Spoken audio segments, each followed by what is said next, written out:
So I'm very sorry, but we have a pair that needs some love for about 15 to 20 minutes, I think.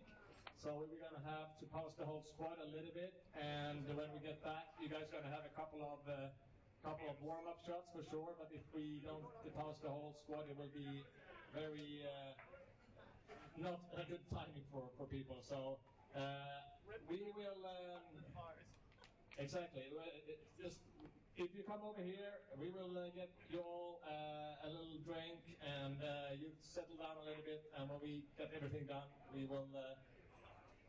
When we get close to done, we will announce it. Sorry for this inconvenience for now. Can I restart the game, Martin? Can we restart? Can we restart the whole thing? Yeah.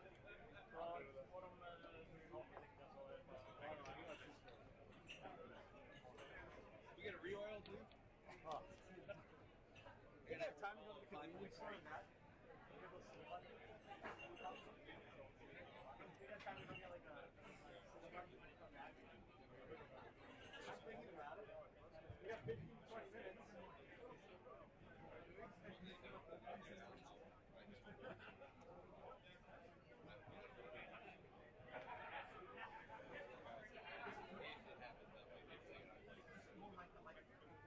I'll be glad to drink on Martin Larsen.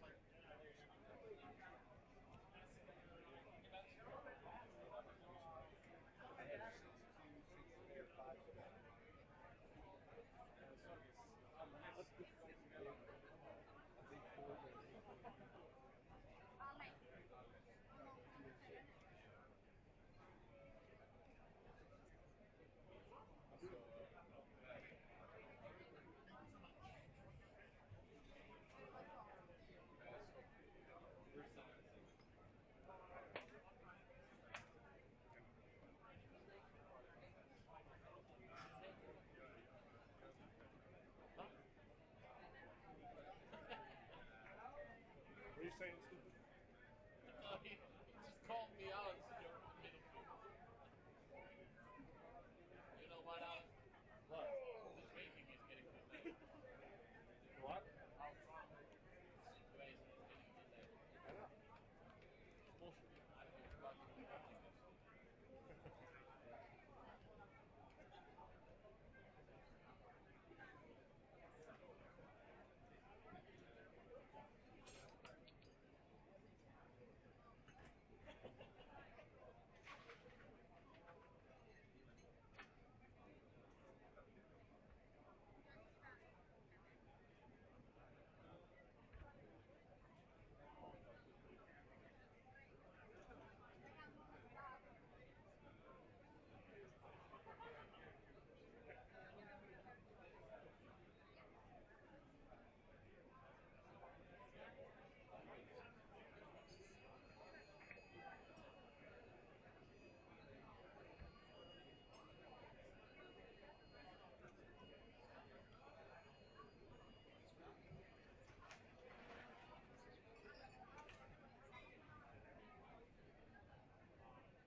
typical. What two squats are you gonna play? Shit like this, like yesterday.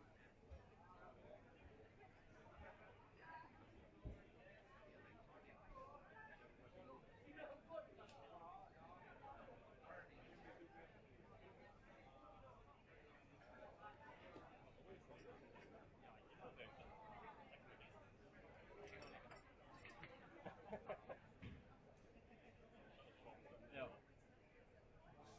Den är ut. Långt bort på laget. Igår. Tack så mycket. Har du fået noget at drikke, eller?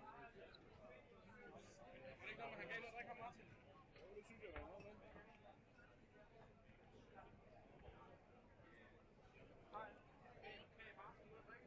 Ja, vad vill du ha? Der er en sodavand. Bubbelvatten. Sodavand, ja. Eller et eller andet.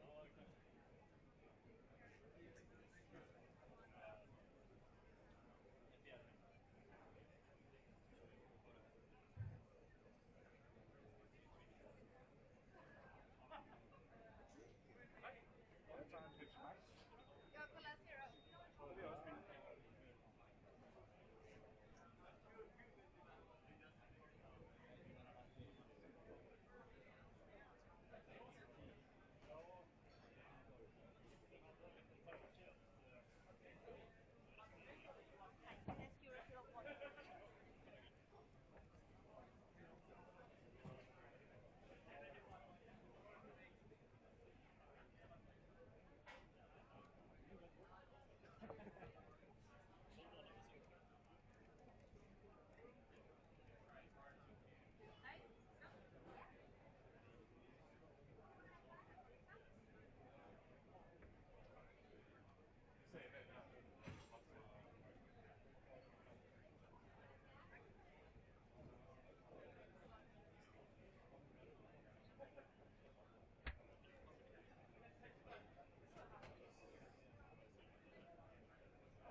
I need a couple inches though. I need a couple extra for height.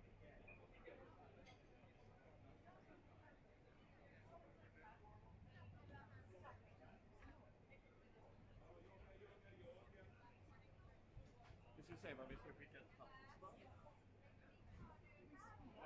Jonte, säg till att han tar bort det från work mode. Vi börjar fatta uppslag. Den är inte i work mode, säger han. Va? Den är inte i work mode. 10. 10. Ingen utav banorna. Det står mechanical call. Det här är de på skärmen.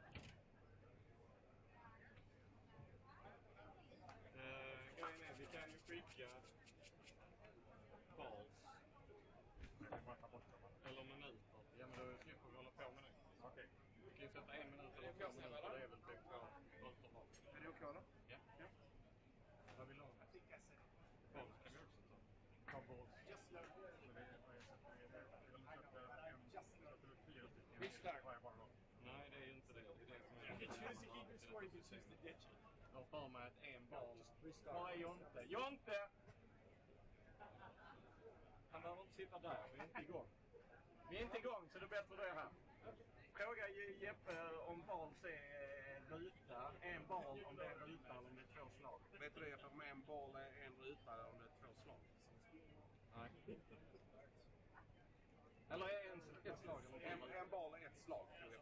Ja, det tror jag också. I had double six. Så det är två pass. Det var fast att de får 4 bollar allihop på samma en. Ja. Nej men annars så jag sätter här. Fan, hur många är de? Då är det 8 stycken. Men det är ju bara ett slag per profilbana kan man ha. Varje bana. Ja. Annars är det ju bara... Det är mycket bättre kan man ha. Då kan vi bara sätta minuter. Och så avbryter vi minuterna. Kan ta tid bara säga igen. Okay, so first of all, I don't think there's any mechanics that could have done that quicker. Jesper and Sebastian was managing this one perfect, changing the whole chassis in a couple of minutes. But we will do this now. All of you will get one ball each on the lane that you're not supposed to bowl on. So one practice ball on the opposite lane that you're supposed to bowl on. And they will go around and erase it. One ball per head on the lane that you're not supposed to bowl on. Practice mode. Oh, yeah. One ball each. You go first, because I'm a team, so shot that. Ja, men då tar jag bort tiden. Vi inte behöver allt. Vi måste ta väck resultat nu. Nej. Det funkar på samma sätt. Tiden börjar ju nu när de slår. Men de slår. Ja, man kan avbryta practice. Så att det kan vi ta. Säg det medan de practice. Ja, helt som det är.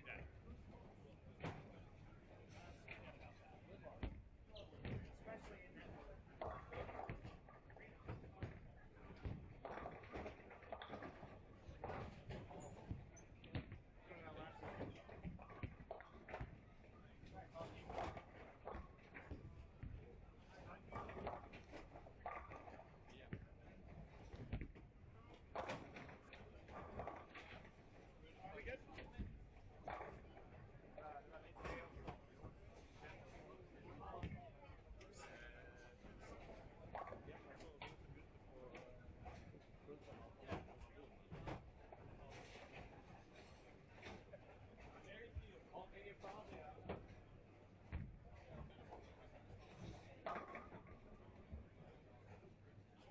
When everybody is done, just press the stop practice button. And now we are ready to go from where you were. Always for the... Okay.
Okay, we are finally back on the streaming. We have to experiment. Well, everything happened at the same time. Apparently, we have some issues on lane 9 and 10 and overheating engine. But the crew and the staff in the bowling alley, they managed to solve that a lot quicker than we were expecting. That was a great job again by Jesper and Sebastian, the team from Olympia Bowling Alley. Amazing stuff. And then, obviously, when things want to go wrong, they start going wrong. We had some issues with the streaming as well. It feels like somebody stepped into the wrong cable. It took us a while to get that fixed, but now we are back on track. And we're going to start talking. First of all, let me say thank you so much to Roghead #1. He's just become a BAP subscriber. Thank you so much. We truly appreciate you being over there. Let me say hello to absolutely everyone who's watching. Thank you for your patience. We're sorry we've been silent for a little while, but probably that prevents you from having to take an aspirin after listening to me talking over and over and over again. But good news, we're going to have a very special guest with us in a couple of minutes. The one and only Ryan Barnes is going to join us pretty soon. It's going to be fun for us to be spending some time with Ryan, and we're going to ask him a few things about the event, about the week in Sweden, how he feels. Maybe he can tell us a little bit which part of the DNA is he blaming for being such a good bowler. Is it coming from mom? Is it coming from dad? Has he taken a little bit from both of them? So we welcome everybody, and feel free to start texting, start doing your own commentaries and talk as much as you want. Let us know if you want to know. If you want to have some question from answer from Ryan, you can start texting on the chat. And in the meantime, I'm gonna let you know how the scoring pace is going on this third squad of the day. At the moment, we have Tommaso Radi on the lead with 239. Tommaso was doing really good on earlier squad. He just find himself in some trouble in the last game. He missed a couple of single pins, and that ended up going quite expensive for him. He shot 160, and he couldn't make it as high as he was willing to. Number 2, Trevor Roberts, 236. Number 3, Sean Rush, 232. Then we find Kaisa Samuelsson, a girl with 225, looking pretty good. Ronnie Leskinen from Finland, 221. Thomas McNeil, 216. Antonio Fiorentino, 211. Timo Putkisto, 211. Max Lorenz from Germany, 205. Elisa Hiltonen, also from Finland, 204. And Jonas Iversson from Denmark, 203. So we have 11 bowlers so far above par. It's not the highest scoring pace we have seen so far, but it's a long way to go. It's another 5 games in this squad. Probably we saw a little bit of a lower scoring because of that little interruption we had due to that machine failure on lane 9 and 10. But as I said before, it was incredibly fast fixing by the crew in Olympia Bowling Alley. So we're gonna wait for Ryan to join us as soon as he's ready. And well, here we are. What can we see? Yes, the star of the hour is here. Ryan, nice to have you with us. It's a pleasure to be talking a little bit with you. I'm going to make a little bit of fun since you're here. Yeah, that's the way I do things. It's a big pleasure. It's a big pleasure. I have to say, this last year, due to my back problems, I haven't been able to bowl so much. So Sorry to hear that. no worries, no worries. I have a lot of games in my back, and probably I'm gonna get back on track pretty soon. I actually told Martin I'm gonna do my best to make sure that I bowl this event next year. So I have 12 months You have a goal. Yeah. 12 months to prepare myself for these tricky situations. But what I wanted to say, I do have a lot of fun every time I want to see something about any of the new releases on Storm, since I couldn't bowl myself. Usually I do the reviews on my own channel, especially for the Latin speakers and Spanish people. But now when I wanted to know something about the bowling ball, I really spent a lot of time watching your reviews with your That's dad. awesome, Yeah, it man. was very funny. I had a lot of fun, and some of the times it's like I see when your dad tells you a few things about, your dad is old school, the same for me. So sometimes when he says something, it's like I have the same Yeah. picture. You know, Yeah. I think that I feel I'm thinking the same way. So it's very fun and really entertaining channel. So I'm gonna ask you to keep on going with that Of channel. course. I'm a real big fan of that YouTube channel. If anyone over there has not seen it yet, it's Beef and Barnsey. Beef and isn't it? Barnsey, and then I also have my own channel, Barnsey Bowling. So I don't know that one. Yeah. I haven't followed that yeah, one you, yet. you might Then need to I check. have Might need to check that one out. I have something else to look forward as soon as I'm back home. Definitely.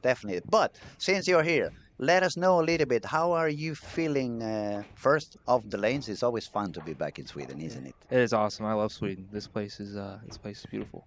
It's one of the events that I'm personally looking forward the whole year. I'm waiting for this event, the Lucky Larsen here in Helsingborg. Not only because of the big amount of talented bowlers you get to see and a lot of good friends from all over the world, but the whole experience is a lot of things happening around the main event. Yeah, there's a lot going on. Wednesday, for example, we had this new Iceman Eliminator. We had a kind of pro-am in a way. I know this one's going to get bigger for next year.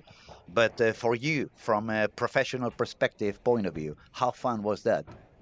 I actually did bowling in it, but I watched it, and it looked super fun. It looks like everyone was having a good time.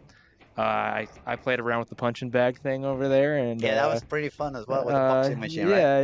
Yeah. Did you get any closer to those 300 they were looking for? I had 278. That's all. 270. Oh, you did better than me. It would have been a good score. I made 275, and I was pretty proud of it. I shouldn't ask you about that one.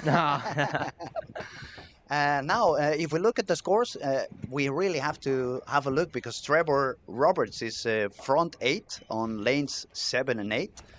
We haven't seen yet any 1400. No. We haven't seen any real high games, and especially when people is switching to another pair. Pair to pair is that's part of the challenging of coming to Olympia is they're tricky pair to pair. Your own experience, you bowled how many? 3 squats? 3 squats now. Yeah. Now let us know. You did a very high one. You changed your strategy from squat 1 to squat 2. Yeah. Let us know, what did you change? What made you change? What did you find out on squat 1 that you wanted to do different on squat 2? So squat 1, I kind of approached it like I would any other pattern. Like, okay, when it hooks, I'm gonna move left, throw it a little slower. Mm-hmm. And I found that there was just too much friction in the middle of the lane and the front part of the lane to just, you can't make the usual slower and left because, well, it hooks more. Yeah, it reached too early, definitely. So you really have to amp your speed up, use less hand, and control the mid lane. I think rotation is also a big part of controlling all the friction. So that was the main difference for you when you entered the second squat. You decided it was going to be a little bit of a different approach. Use a little bit less I really buckled down. I decided, I'm like, I know they're hard. I have to make a lot of good shots, get score early, and then just grind the last couple. So. But you did pretty good. I mean, second squat was really a strong performance. You keep steady all the way down. You find a solution for as we said, the tricky pairs. Yeah. And then you manage also to do high scoring on the easier, if we can call them, easier pairs. Easier pairs, yeah. Now, you think we're going to see some more strikes on Trevor? We actually saw number 9. So I'm not going to say the number because as soon as you say the number, it never happens exactly. What number? But people is watching. We tell you to go and look at the cameras on lane 5, 6, 7, 8. Trevor is bowling on 7, 8, and he's got the front 9.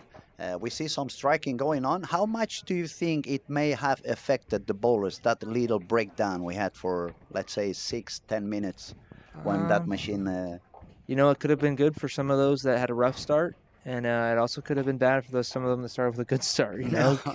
Kill some momentum or gain it. But for a moment, I was thinking, I'm pretty sure there's a few people going to raise their hand and can we start all over again? Yeah. Can we start from zero? That's what AJ said. Yeah. Only a couple of frames, but then I look at the scores around. There was a couple of triples over there. I said, if we start all over, these guys are not going to be that happy. Yeah.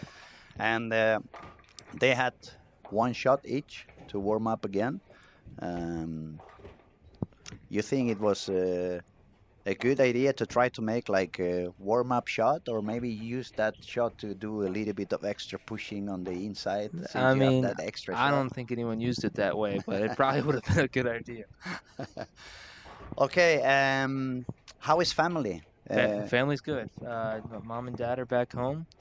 Mom's bowling a bunch again. She's bowling again? Yeah, She's back in business? She's back in business. Wow, she's throwing that's 15 very pounds. good news. Yeah. And 15 pounds? Yeah, Oh my God, she's stronger than I am. I'm thinking about going back now. I'm going to drill a 3 or 4 14-pound balls just to make sure that my back doesn't hurt so much. Yeah. And another reason why I decided I'm going to give it a try on 14 pounds is because I bowl in quite dry lanes, so I believe not only it's going to help me to gain a little bit more of speed, but also I can find balls with higher RG, so they're going to last a little bit. They push a little bit more. Yeah, exactly. So hopefully it's going to work out well for me. We have a comment over here. Rao BA. I just won one of Ryan's autographed player cards yesterday. How cool is that? That is awesome. I actually just started seeing them, but like, I think it's sweet. If you guys get one, make sure to like message me on Instagram or something and send me a picture of it. And make sure to follow that YouTube channel. Yeah, exactly. You're gonna do a lot of fun stuff, or is it gonna be serious? I do a lot of fun stuff on my channel. I bowl matches. I do fun things. We have League Night series with Kevin Williams. Oh, that's lovely. It's super goofy, but yeah. Okay, now we should pay a little bit of attention into lane 8. Trevor's gonna go for 10th frame, and let's see what happens. I'm very curious.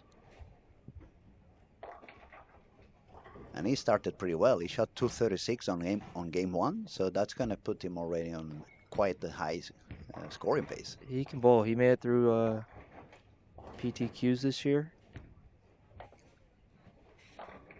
Ace. Wow, that was very nice. Yeah, beautiful pin action. Yeah. Front 10 for Trevor Roberts. Front 10. 2 more shots to go. It's getting interesting. It's getting pretty interesting. Are we gonna see the first one? We're gonna see what goes on.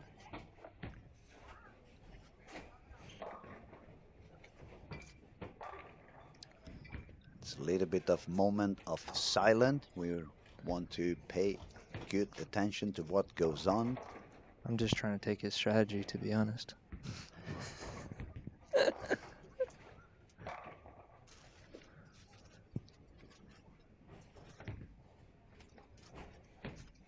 Looks like a shiny big ball in his hand. There he goes. Standing on the approach. Visualizing what he's going to do.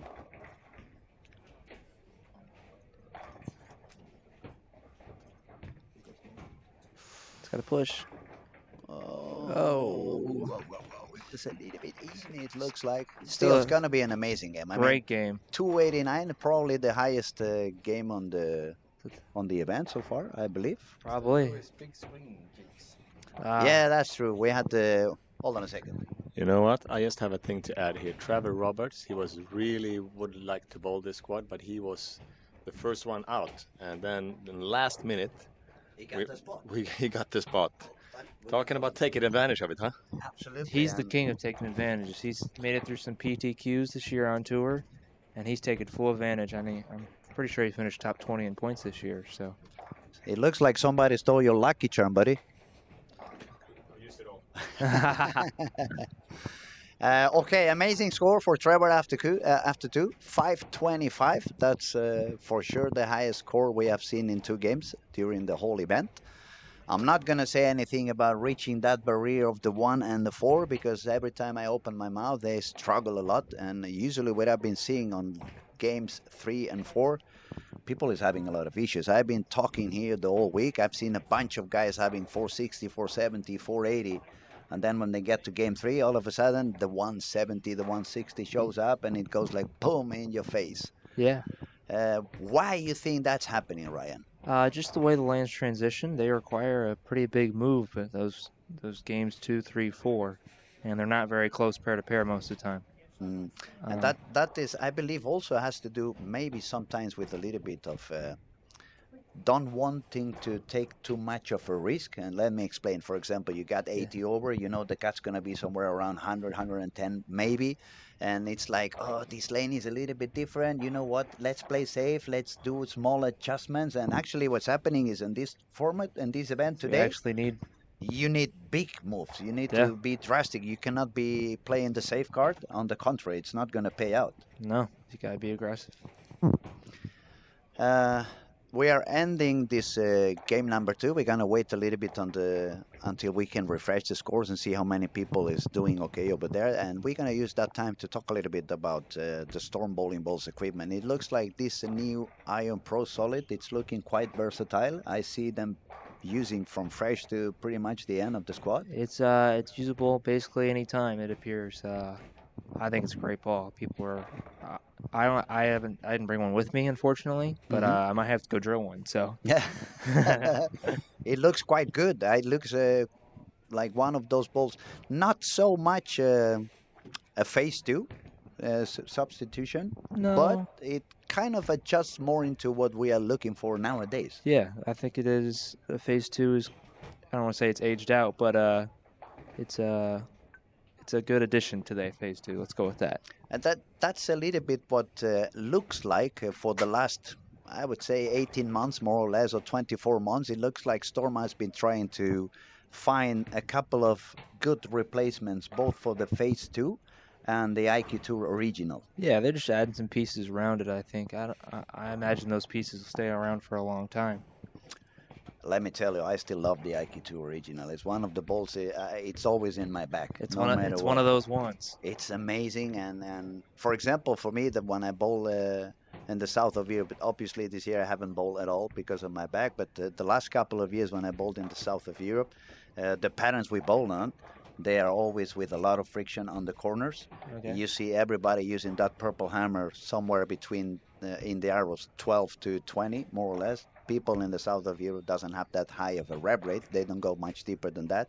And since they stick to that urethane ball in particular, what was happening for many people like me, especially now I have a little bit slower speed, I had the tendency to have to move too deep inside. That's usually the part of the lane where it's not that easy on and that kind of patterns. Yeah.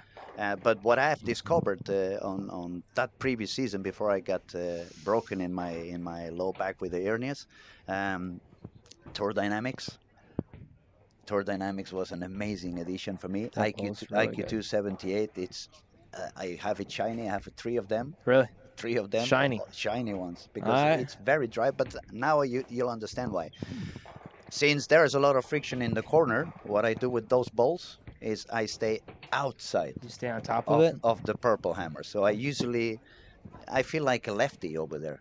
I end up moving maybe 2 or 3 boards after 6 games because they're making the lane longer on my so inside. much hold, yeah. Yeah, exactly. So the first couple of years the purple hammer was around, it was like, oh, I don't have a purple hammer. I bowl the pitch black. Pitch black and I have never been very good friends. For me, it was a lot of over-under. Sometimes it hooked too much. Next shot, it didn't hook enough. So the IQ78 kind of clicked something in my brain. Tour Dynamics was a great addition, so I can bowl IQ78, then move to the Tour Dynamics, and by the end of the squad, I used the IQ original. Yeah. So I'm very happy. Now, actually, everybody's complaining that the European Federation decided that they can carry on with that purple hammer. But for me, it's like, okay, it's good for me. You keep putting those patterns. I'm just going to stay on the outside and yeah. bowl old school, Walter Ray style. Yeah, Walter Ray. Lower reps, just go for it and use them as a hold on my left side.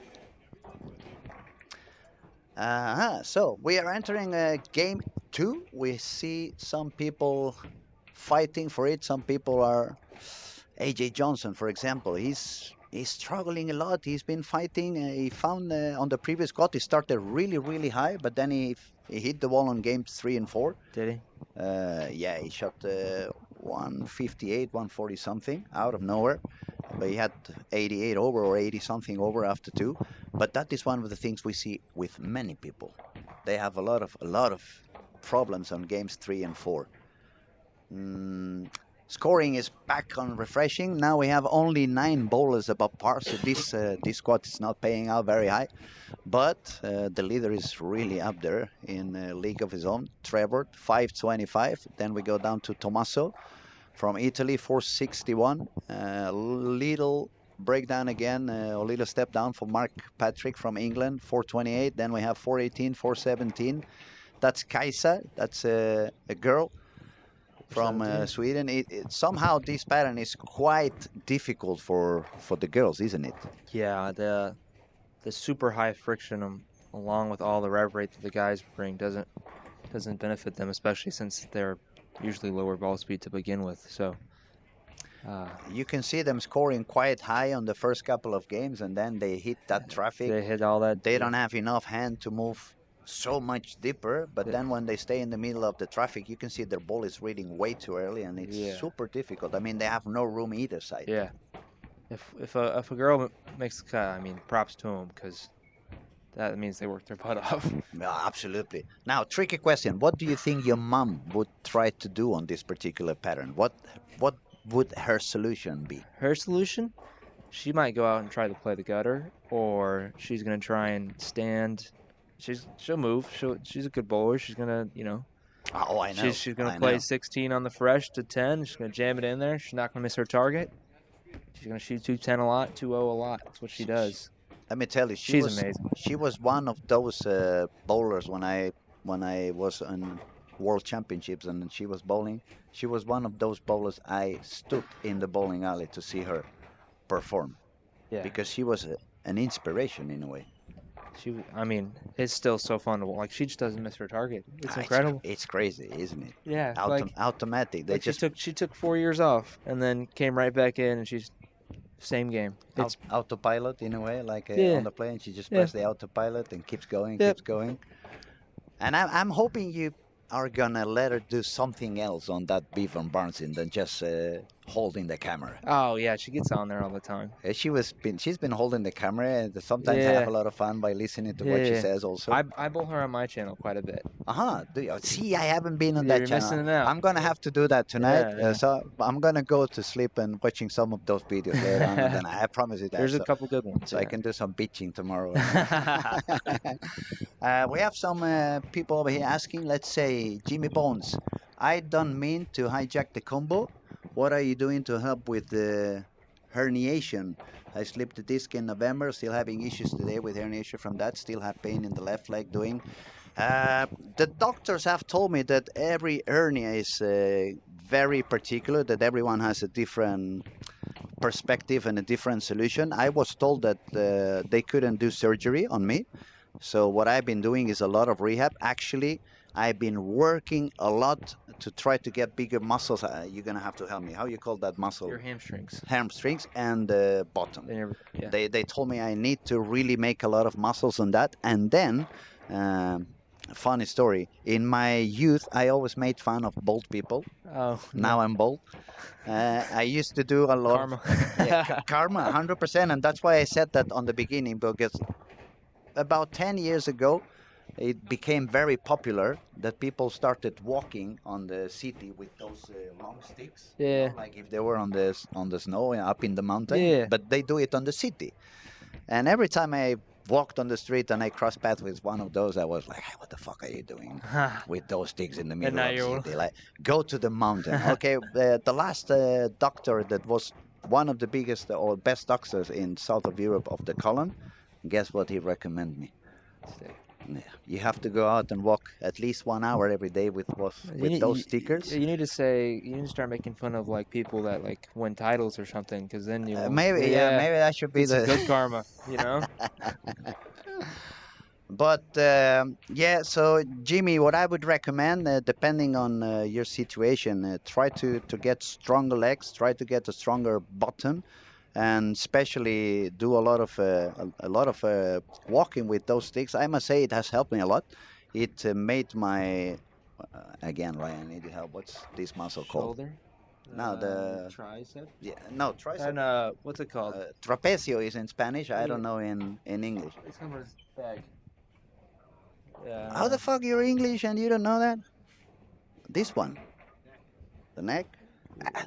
Well, that kind of a triangle muscles that goes from behind your ear all the way down to the shoulder, that triangle up here, the one that when you look at the World Wrestling Federation, that one that they look amazing, like the Goldberg had a very big one. Yeah. So when you walk with the sticks, that's the one that gets stronger. It supposedly pulls the column up.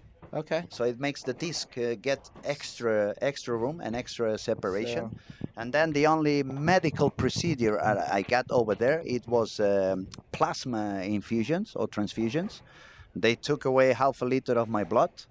Then they do something with it, like when you wash the clothes and it starts Yeah, spinning super they fast. spin it. So they separate the cells and then they inject those back Okay. directly between the discs. I got that in my knee a couple years ago. Yeah, they said it works. It works quite good. phenomenally, yeah. It worked for you as well, right? Yeah. Okay, so we were supposed to talk bowling, and instead we are doing a Doctor Phil Doctor Phil Yeah. online. Now, Ryan, let's talk a little bit of numbers. What do you think? And now it's an easier question because it's only 1 day and a half to go. Yeah. But what do you think the cut is going to be for making it into the final? So I think it's going to be around like 95. 95. People keeps going down. You know how silly I was on day one? I said 150 over. That is pretty silly. No. You could say I have a lot of hope on the people bowling, or maybe I'm a really good bowler, and I thought this is not that tough. you're like, I could make 150 over in a couple of squats. pretty easy. No, it's not the case, but I was actually positive. I must say, I said that prediction before they started bowling. It was during the warm-up, and I said to myself, as soon as the PBA guys come here and the best Team Sweden, Team Finland, they're all going to start using more or less the same spot on the lane, so they're not going to mess all around the lane. It should create some area. But then I soon realized the middle lane is really breaking up quickly. It's burning up quite a lot. I thought the same thing, that they would get higher as the week goes on, but I actually think it gets worse. It's that's what actually Andrew said. Andrew said as soon as we are all using the same area, it's going to burn out even quicker. So maybe the scores will drop down. Yeah. And especially with people chasing, you got the squeeze factor. Tends to bring the scores down a little bit. Absolutely. Now, since I have you here, and you're one of the most talented young bowlers out there, especially in the two-handed zone, any tips you want to give to the amateurs bowling watching worldwide and who are now following us? What would you tell them to practice when they go back home? What kind of things you require as a real professional bowler? Not a Monday night league, not a Thursday night league, but when you put yourself on sport patterns. Wow. So now I'm going deep, yeah? Yeah. Need a coffee? Well, a big thing that the cool thing about today's generation is they all have access to phones and YouTube and all this stuff where you can actually watch how bowlers play the lanes. And I think that's a big thing that people don't really pay attention to, especially on tours. They don't pay attention to how they break down the lane, where they play on the lane, what are they doing with their hand, how much rotation are they using, are they floating it, are they hitting it, what kind of balls are they using. Really just taking in all the variables and understanding the variables is a big part of the game. Now, let me ask you, is that, for example, back in the day when I used to bowl a lot, in the times of your father, one of the most, I would say, one of the most useful things I could do on a lane, for me, it was speed control. Speed control was a huge factor. Yeah. It helped me a lot in many, many situations. Today's younger generations, it doesn't seem like they have that ability to slow down, slow curve the ball. They only go stronger and stronger and stronger. Yeah, it is an lost art in a sense, I think. But a lot of it's just practice, right? Like using Specto, using speed control, doing those practice sessions. You do also a little bit of forward roll, side roll, and I need to do different reactions. So it's a lot more than the naked eye can see. Yeah, of course. Like I was fortunate enough. Dad's one of the greatest technical bowlers of all time, and he taught me different hand positions. I preset hand positions, I preset speeds, that kind of thing. And the thing is that, at least for me, and the way I coach, most of those changes you don't really want to do when you get to the foul end. You just change a little bit on your hand position from the start position. Yeah, and that already helps you develop something different on your release. Yeah, especially for two-handers, it's really that simple. If you change your setup, if you change your rotation setup in your setup, you'll be fine. So it's important that we explain that. For, as I said, it's a lot of people listening, it's a lot of people following this event, and it's nice that we have big names over here letting us know your secrets, letting us know how you see the game, I mean, how you strategy everything. I'm not giving away the secrets. You still got to work it, but No, absolutely, yeah. yeah. I mean, we can tell you this is how we do it, but then it's your own job to go back home and in your own bowling alley and spend some hours over there Yeah. mastering all those things. I wish it was that easy, right? Yeah, absolutely. Uh, yeah, need to practice. Practice. Wow. We're talking about practice.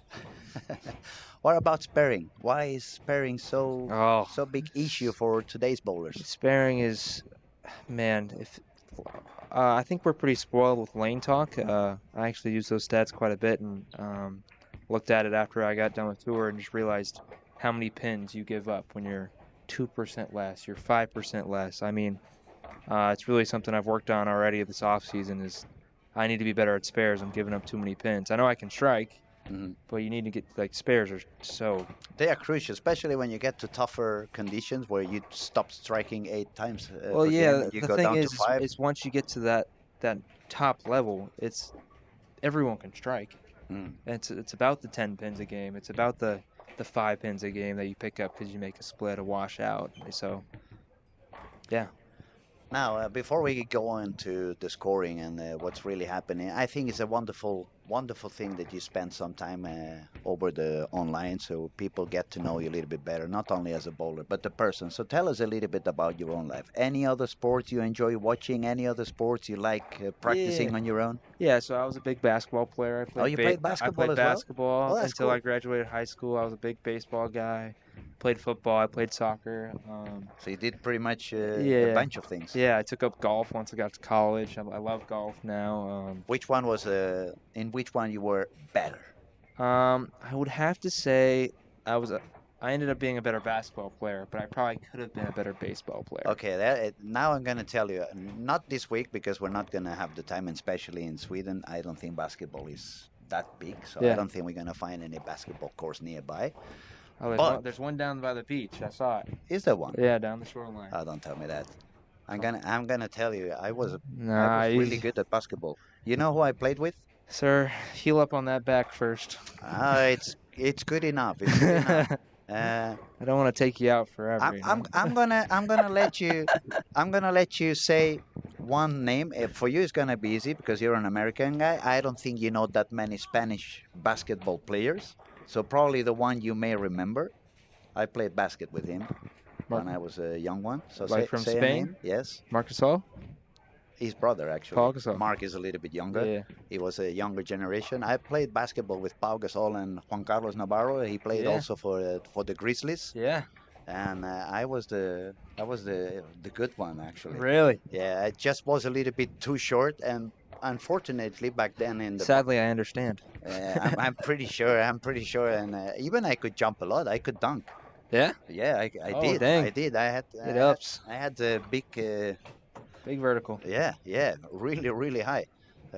Not anymore, obviously. Last time I was on a basketball court, I tried to grab myself on the ring and I touched it, but I couldn't even hold myself over there. Age is not a fun thing. Aging is really Father annoying. time. But this is gonna be like something we have to do. We have a basketball match at some point next time we meet. Next time you're healthy. Next time I'm healthy. We'll get after it. I'm gonna go for it, and I'm not gonna say we're gonna bowl because then you're gonna kick my ass. But on basketball, I'm pretty confident I can destroy you. Oh, that's so cute. It really is. It really is. Christian Jonas. I played with some high-level basketball guys. Who do you play with? Let me know. Do you know who Jalen Wilson is? I played with him. Really? Yeah, he That's was. cool. He was in my high school. Davion Harmon. Nice. He's in the Knicks G League. I played with. My whole team was 6'5" plus. Yeah, that's the issue, right? And I was 5'10", 5'9". So I kept telling them, but look at Spud Webb. He was shorter than I was, but yeah, it didn't work. It's like the new generation of bowling. It's all.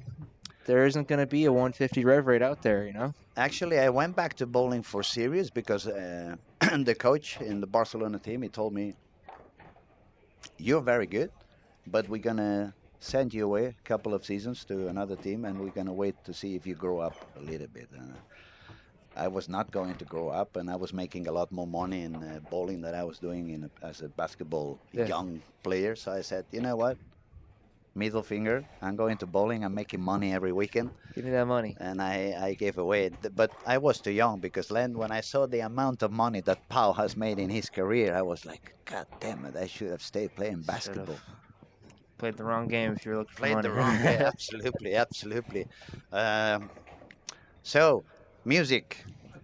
What's your favorite music? Oh, I listen to a little bit of everything: country, hip hop, R&B. So I don't really have a favorite. I wouldn't say. What did you think about the house music I was playing on Wednesdays? Not You your know, style. The young ones, you're not into that I didn't like it electronic at stuff. all. I know. I'm just kidding. No, No, it was but great.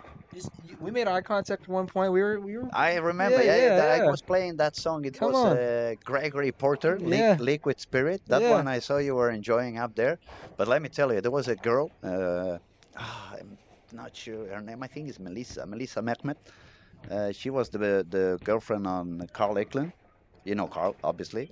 Yeah, I know Carl. She was the girlfriend for like a year and a half. They were together. Maybe, Oh, okay. maybe that. No, it I doesn't don't. matter.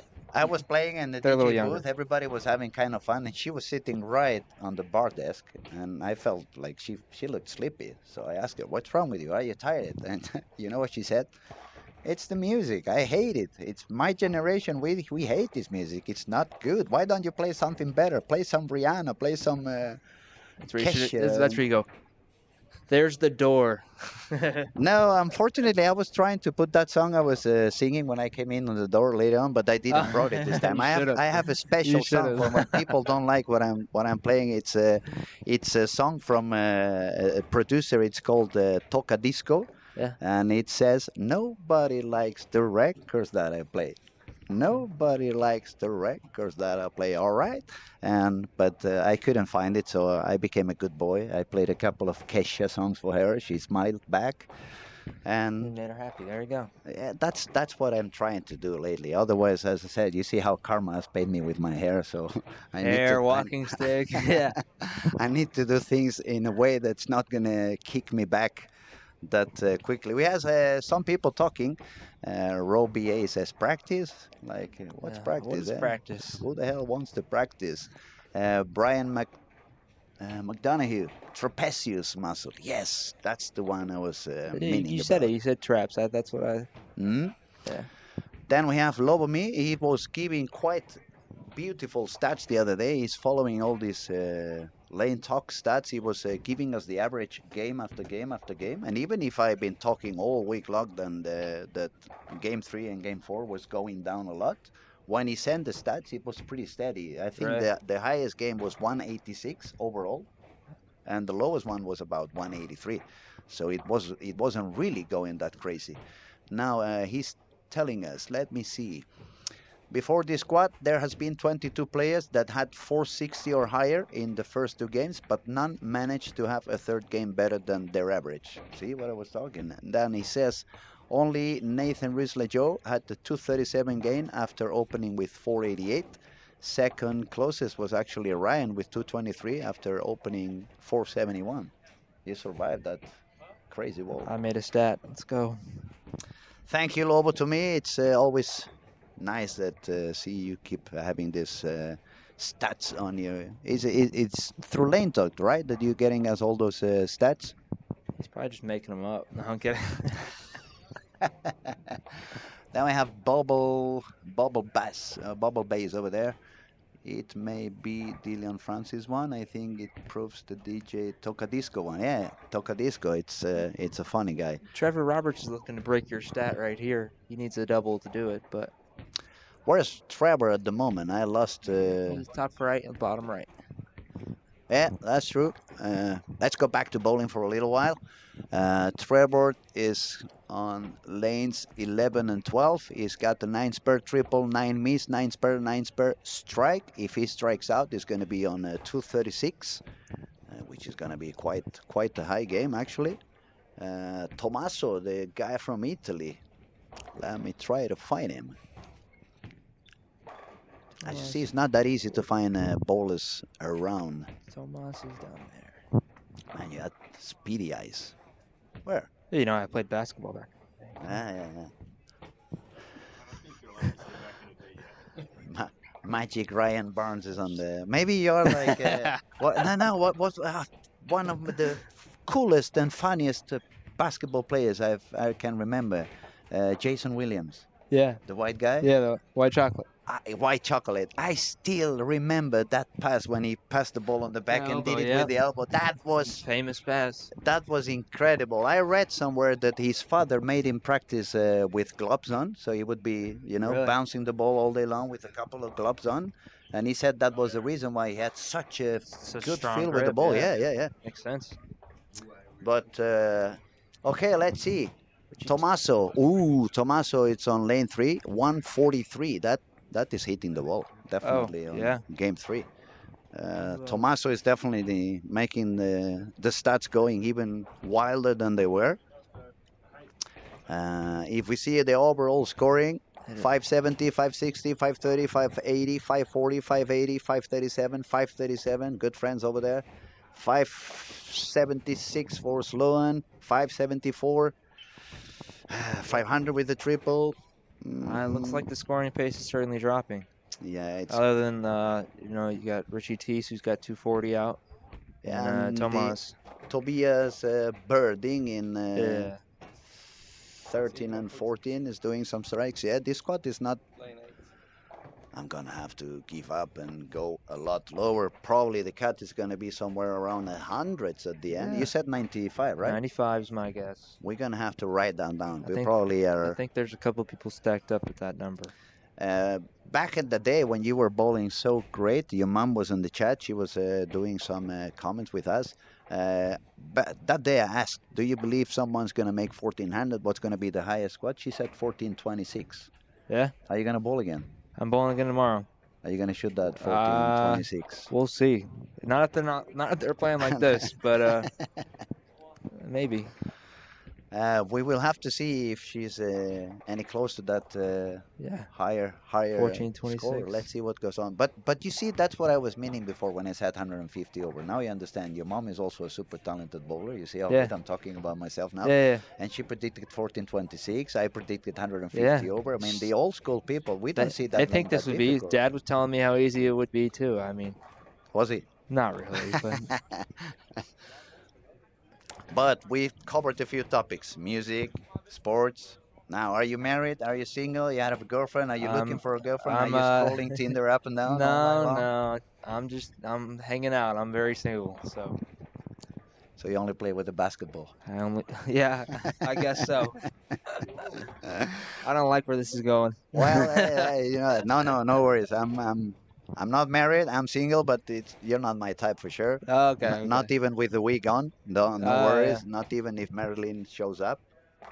So, game 3, it's already done, except for lanes 13 and 14, and a couple of guys on 11 and 12. So we're gonna have our refreshment of the scoring pretty soon, but it looks like not many people is going that high, except Trevor, obviously, which is gonna survive that game. If that is the low game, it's a good low game. It's pretty good, right? 206. 216 left. Could be 216 if it doubles or if it triples on the 10th.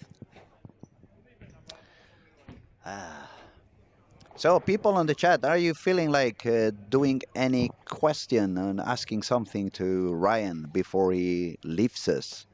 Let us know. Steven Salzman, how about Ryan gives his thoughts on Ethan? What about Ethan Fury? Ethan's a super talented bowler. He's got a lot of cool tricks. Hopefully we're bowling a lot in the future. I was going to say, is it going to be like Walter Ray against Pete Weber? I mean, it's a little. You see yourself doing? That's a little early to call us that, but I would like to think we're going to bowl each other for a long time. It was quite a successful year for you. You made a few shows. Yep. Not so lucky on the shows, obviously. It's still a learning process for sure. No, but it's the way it is. It's better to fail. Yeah. Learn from that. And succeed later on. We'll be back. What is the calendar for you coming? What are you planning to do in the next few months? Because the tour is not back until. We actually have I have a wedding next week that I'm going to, and then Packy Hanrahan's wedding. Cool. And then team camp, Team USA camp, and then probably just bowl some regional. There's some local tournaments. and then hopefully we get to go to Hong Kong for Team USA. Is Bill Hoffman still there? I believe so. Yeah. First time I came into Helsingborg, it was Bill Hoffman, Tim Mack, Sean Reich was here as well. So it was quite fun. It was a lot of fun bowlers to meet around. Bill Rowe was also here. I don't know if you know him. Bill Rowe probably bowled a lot with your dad. Yeah, the Canadian guy is now bowling again, now in the senior. Yeah, I've seen him much on the senior. Very fun guy. Very fun guy. Very. Tobias, 230. Yeah, Tobias 234, and it's going to be all the way up to 622. No, maybe not 234. Oh, yeah, 622. You still have to make the shot. There he goes. I believe that's Jonas. Yeah, that's true. And some very big talents over there. They're not really accomplishing that high. With his Sean Reich with 560. We see Robin Ilamar 545. Robin has been amazing this summer. He's been on fire. Yeah, he's been on fire.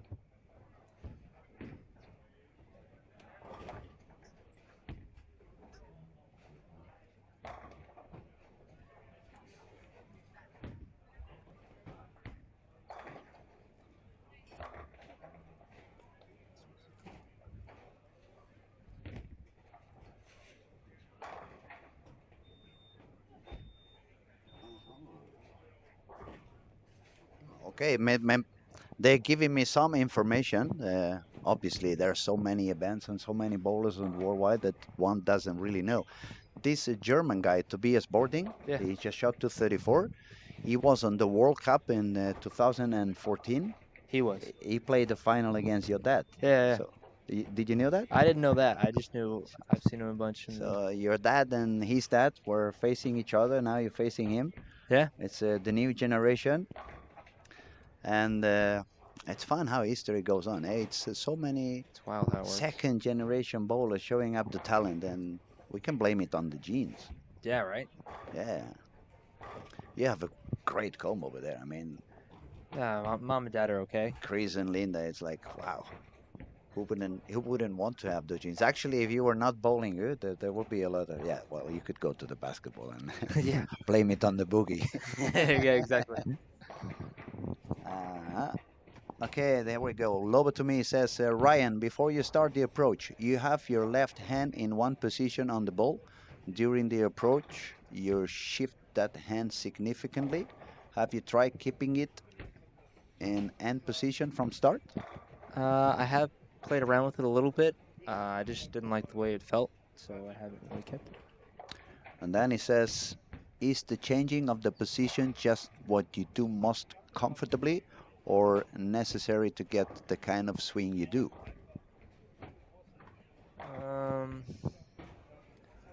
I think it's comfortability mostly. You can achieve the same swing with the hand starting in the same spot, I believe. So. Is that one of the...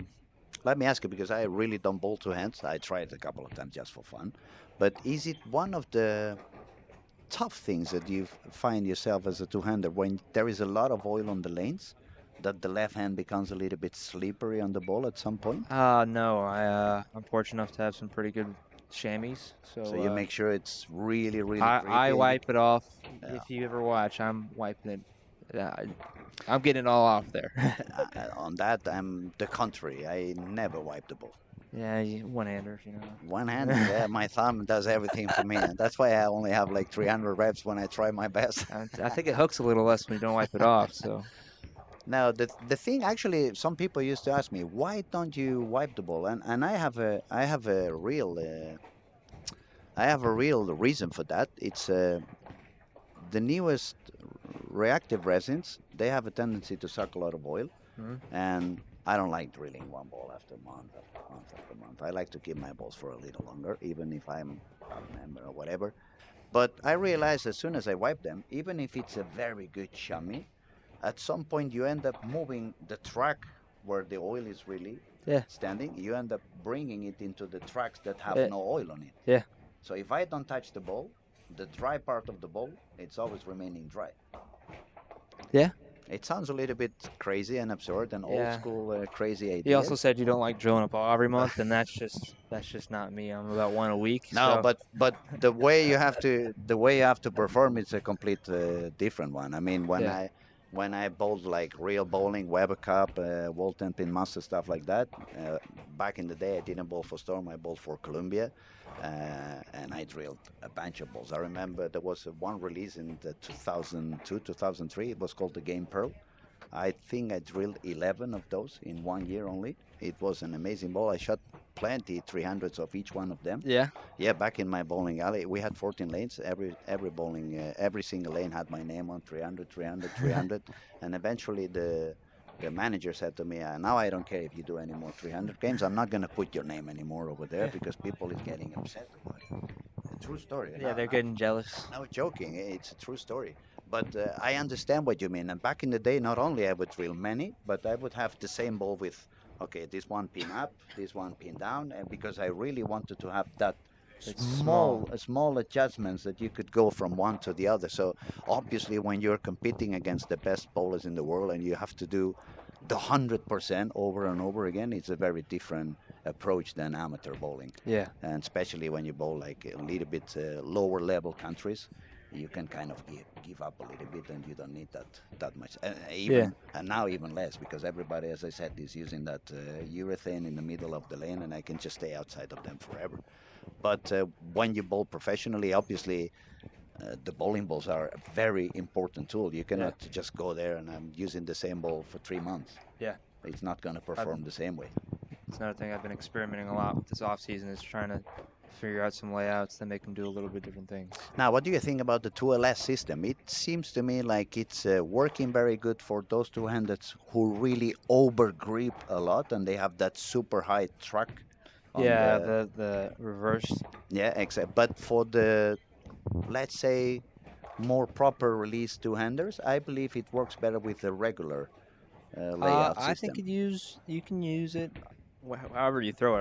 I have a pretty normal track, right? Mhm. And I use it pretty religiously. So I think it's all about finding which layout works for you and kind of micromanaging the numbers a little bit. You don't want to, like you say, you don't need anything crazy, right? You just you're looking for little tweaks here and there, looking for a ball to stand up a little earlier, pick up a little sooner, flare a little more. You know, it really depends what you're bowling on, sadly. But yeah, I understand, obviously. Now, when you bowl on the tour, do you have like any ball that you have like duplicated on your back? Like So this one I really like, and I'm gonna have, like I said before, I was doing with the Columbia when I Yeah. bowl for them, like this one pin up, this one pin down. So it's a very small difference between them. Yeah, so my go-to ball for that actually was the Optima Idol, the solid. I have a tall one that I really like, and I have a down one that I used a little earlier to create the smoother shape. And then once they developed, I would just go to that. I made two or three shows throwing that ball. So That's cool. That's Yeah. cool. Ryan, it's a lovely time we are spending together. I know you guys are here for the main event, besides all the fun and things Yeah. that are happening. So whenever you feel like, okay, it's time for me to go out, because I know you get a lot more information from what goes on the lanes if you see it live than if you see it on a screen. I actually like seeing it on the screen, but yeah, live's cool too. What I'm trying to say is don't feel obligated to stay any longer. Whenever you feel okay, I'm tired, and in a polite way. I mean, if you want to kick me out, just kick me out. No, you know? no, on the I see how contrary. it No. is, Since we cannot play basketball on the room and we don't have anybody to record it, or maybe Magnus could take some video, but it's gonna happen at some point. It's gonna be a lot of elbow going on and. Oh yeah, For sure, play for sure. dirty. Yeah, that's what the old people do against the young ones. We have to use all the dirty tricks and step on your foot when you try to jump and stuff like that. Yeah. What about Trevor? He's still got it going. He's still doing like crazy, right? He's Yeah. got 7 spare triple. He's now bowling on lane 15 and 16, and we are on game 4. And if we look at the rankings, we have Trevor with 739, which is a pretty high score. then it's a big jump down, 90 pins to second place in the squad, which is Timu Put. Oh, this one is going to be hard. Timu Putkisto from Finland, 645. Then we have Mark Patrick with 29 over. Tobias, we were talking about him just a few minutes ago, 629. Oh, look at that, who we have over here. The one and only. And for me, I'm going to tell you, he's the GOAT. Yeah. Yeah, for me, I'm a one-hander. What am I Yeah, going to say? yeah, I respect it. Walter Ray Williams is on the chat. Walter Ray, nice to have you here with us. Let me read what you say. Is it possible to add the commentator's name to the video feed? We have been trying to work on that. Unfortunately, today we had a little bit of technical issues, but we are really working on that. We're going to try to do that. Then Walter Ray says, I very seldom wipe the oil off of the ball, but when I bowl two-handed, I would wipe the oil off where my left hand would be on the ball so it doesn't slip off. But I think the kids go overboard. That's probably fair.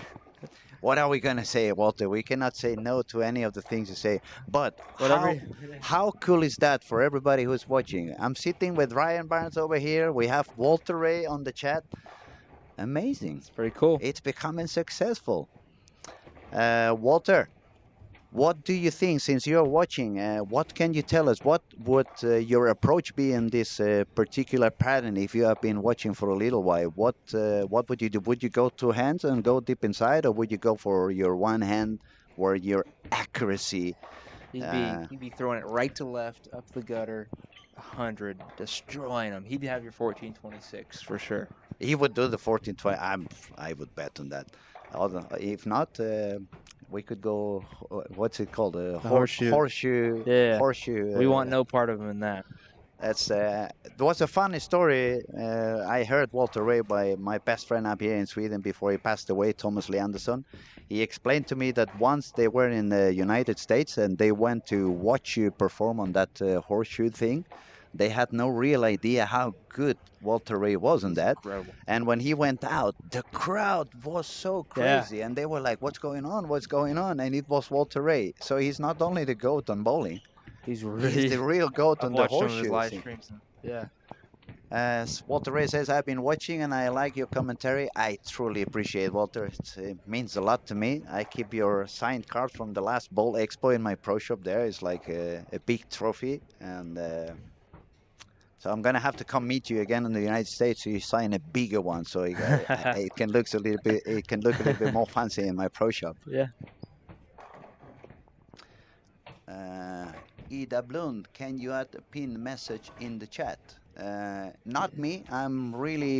I was going to say I'm only good with the microphone. I don't think I'm even good with that. I'm not good at anything. I could do it, but I don't want to mess anything But as soon as we have our technician back, we will make sure to find out. And also we're going to try to see what we can do about putting the names of the commentary. Walter, can you think you can do something for me over there and put me a spot besides Randy on the PVA commentation?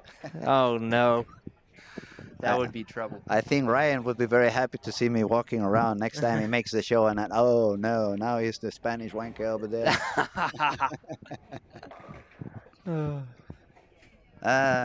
Joy Bowler, great channel and great tournament. Well, thank you, buddies. I think that's what we want to do, right? We all love the sport. We all love bowling. We are all rooting for the same outcome, same idea, same outcome. We want the sport to grow. Hopefully, someday we get the chance to become Olympics and really make that final step. But we're working on it, aren't we? That would be. Trevor, 7 spare, 4 in a row, 9 spare, looking pretty good, looking really solid. Solid. May we have the first 1400? We may. Also, what's her name? 9 spare 4-bagger? Which lane? Oh, Kajsa. Kajsa Samuelsson. Yeah. Actually, Samuelsson, that father was Team Sweden. Okay, yeah, I recognize Team the name. Sweden, yeah. Jonas Samuelsson, I believe he was called. Actually, it was one of the first Swedish bowlers I saw when I was a real kid, like 4 or 5 years old, back in Barcelona. And he made pair with the bowler Walter Ray will remember, Mats Carlson. Yeah. Mats Carlson used to bowl in Barcelona with Gunnar Samuelsson. Yeah, many years ago. Ah, she's not the daughter, it's just the same name. Okay, okay. You see, it's good that we have Magnus over here to keep Fact us a hand check. from time to time. Walter Ray says, unfortunately, my bowling is not as good. I try outside, but that doesn't look like a good option. Probably it start around 10, 13, and after 3 or 4 games, try to hand it left of the 5th arrow. So, Walter, you would have to bring a bunch of bowls. I mean, a few for One-handed. one hand and a few for two-handed. That would be quite expensive on the bag, flight, yeah. right? To do the extra luggage. But yeah, actually, what you say, Walter, I don't know if you saw yesterday's last squad from Ethan Fury. That's exactly what he did on his last score. I thought he was probably trying to find out, is there any other way I can do this if it gets too messy If they get tricky with my A plan? And he was bowling with a urethane ball on straight on board number 10. It looked amazing, I must say. He's, yeah. It looked quite strong. I don't want to hype it up too much because I don't want anyone else to throw it, but it looked good. It did. Trevor keeps going. It's looking amazing on this squad, definitely. Tobias got it going. Tobias. And Tommaso is going back on track after that very low game. It's on lane 19 and 20. Have you found any pair that it's a little bit tougher than the others, in particular? 5 and 6 is by far the hardest pair. 5 and 6 for you is the hardest one. I bowled here 2 years ago, and I was on a similar pattern. And the 2 lanes just aren't very close. So, but yeah. I've been told by the local bowlers that usually 13 and 14 is the longest, especially 13 is the longest of them all. It's got a tight spot in the middle for sure. I actually have pretty good notes on this place, so yeah. You bring a small book, and I was gonna say like Daniel. Daniel, she actually has it looks like a big book over there. Okay. Oh, there you got a lot of stuff. Yeah, we got a lot of notes on this place. A lot of information, so you can go and have a look at what you did and what you. That's a good idea. It's a smart idea. It's another thing that we want the amateur bowlers to understand. Yeah. Why not get as much information from every place you bowl, especially if you know you're going to go back there? Especially because bowling centers aren't going anywhere. No, I was going to say the oil pattern may be different, but the topography, unless they do something with the bowling alley, it's going to remain like that. Yeah.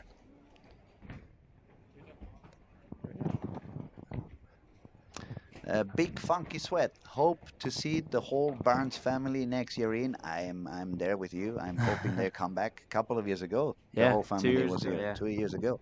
Now my question: what mental strategies do you use to stay focused and consistent during high-pressure games? You know, it's gonna sound kind of cliche, but you really just want to stay in the moment. Focusing on your pre-shot routine is a big thing I do.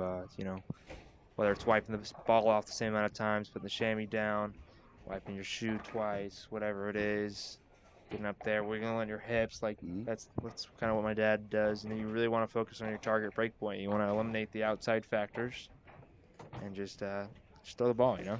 Now, can I be a little bit of a bad boy? Can I be a little bit of an ass and start hitting our basketball match? Let's do it. You didn't do any of that on the TV shows, did you? Oh, no, I did. It's just I wasn't lined up for that. As you can see, Ryan is not only a very, very good bowler, but he takes things very good. Yeah. I mean, any other one, it would have turned into me like, okay, now I'm done. It's time for me to go outside. No, yeah. And he took it with a huge smile. So lovely. Walter Ray is talking back. He says, in my first win, I beat Mats in the first game of step ladder with clutch cross and then beat 3 left-handers for my first title in 1986. Wow, I didn't know that. So you actually bowled against Mats over there.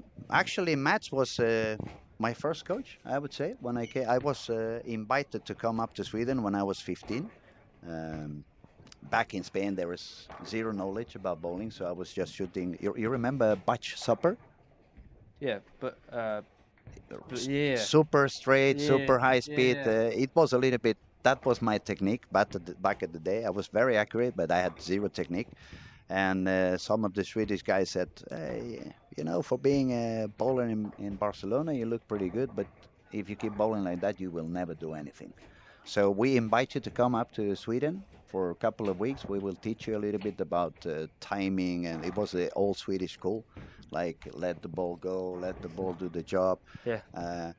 They changed my technique upside down, and the funny thing is when I went back to Spain, everybody was mesmerized, like, wow, you Look make it. amazing. But for me, the feeling, there was not many cameras back then, no phones Yeah, at so all, you so I can't- didn't see what I was doing. I only felt what I was doing, and in my brain, it was like, I don't like it. It's different, yeah. I feel like a girl. My ball is so slow. I'm doing nothing to it, and but the funny thing, that bowling center, it was Thomas Leandersson, it was Mats Carlsen, it was Ulf Hemnes, you know, the Norwegian coach. Yeah. He's also super talented, and so yeah, it's fun how the triangle ends up putting connections together. Bowling's a small world. We have another question over here. It says they don't use urethane. Well, it's not really a pattern where you want to throw the urethane. The middle lane is becoming very quick. It's quite drying up quickly. So if you grab a urethane, it's going to read even sooner. Yeah. No energy at all on the top of it, since the breakpoint needs to be quite close to it's not going to give you any angle. It's going to become very weak. So the ball's going to read too early. It's not going to help you go long, and it's not going to give you any proper angle. So it's not going to give you any carry either. And even if some of the younger kids they try to do what they usually do in the European patterns, there's no use for the urethane over here. Ryan, I have another question over there. Is Ryan Barnes still bowling? You haven't retired yet, have you? I don't think so. I think I'm still going at it. Still a few years to go. I'm entering my older years. Are you going to sign for the senior right away? Get me a free entrance over there? Watch out, Walter. I'm coming. No, I am bowling tomorrow at noon, though. Third squad on the day? Is that the third squad? 5 o'clock is the third one.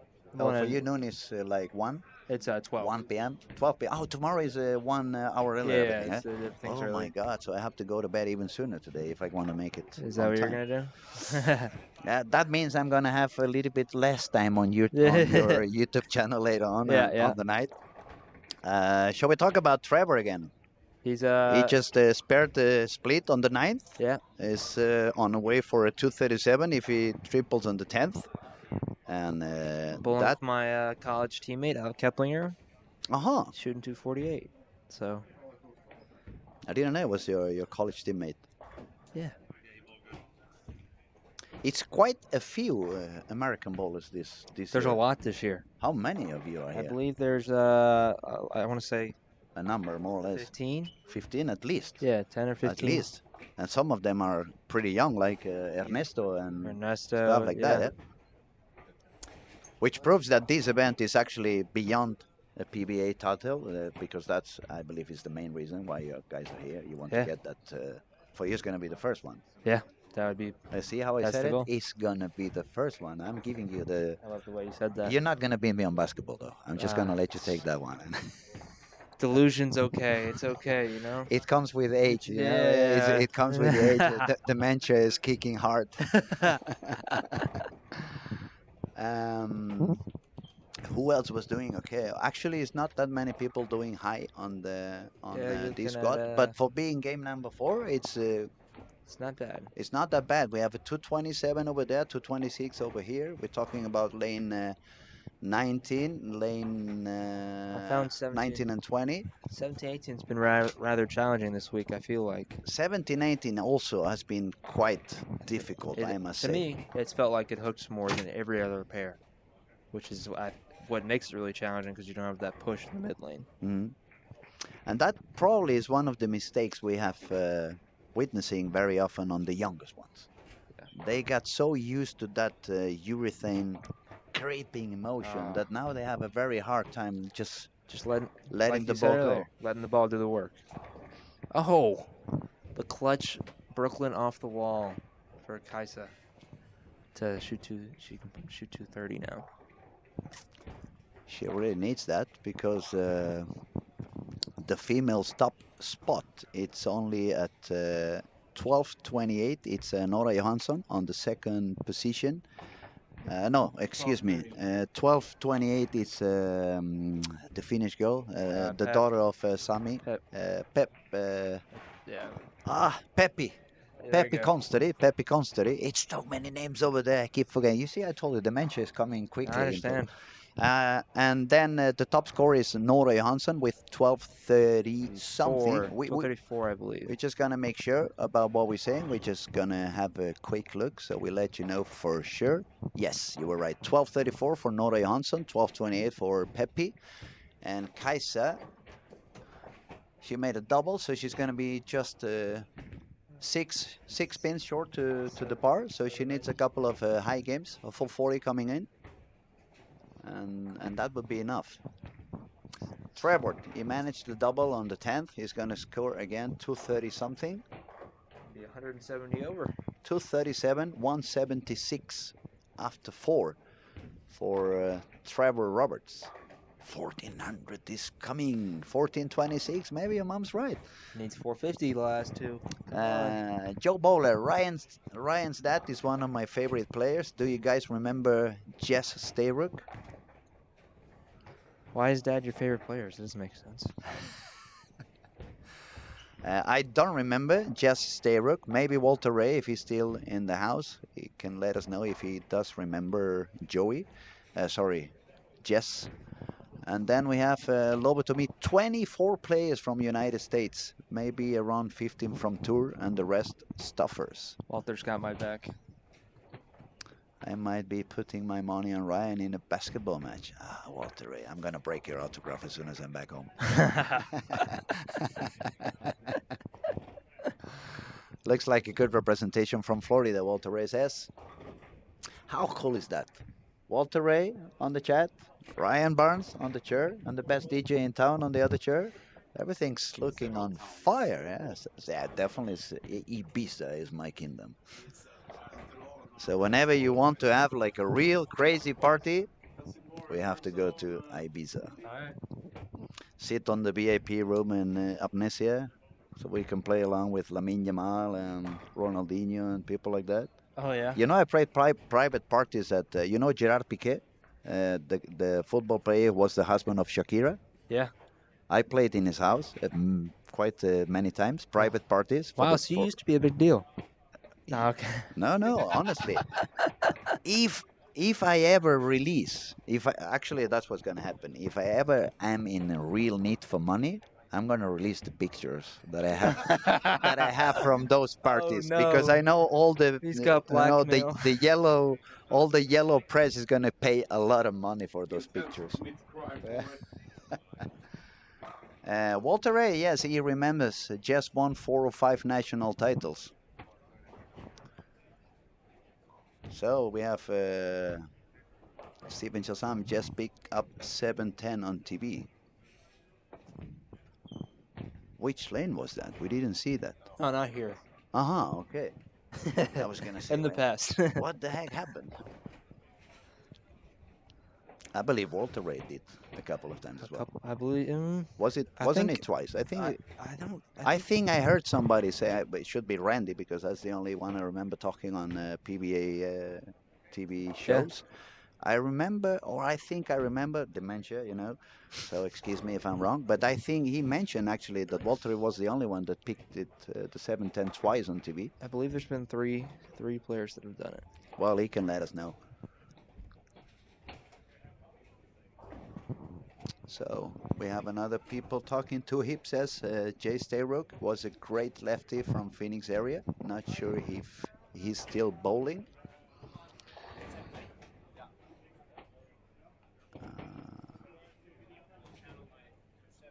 Stayrook.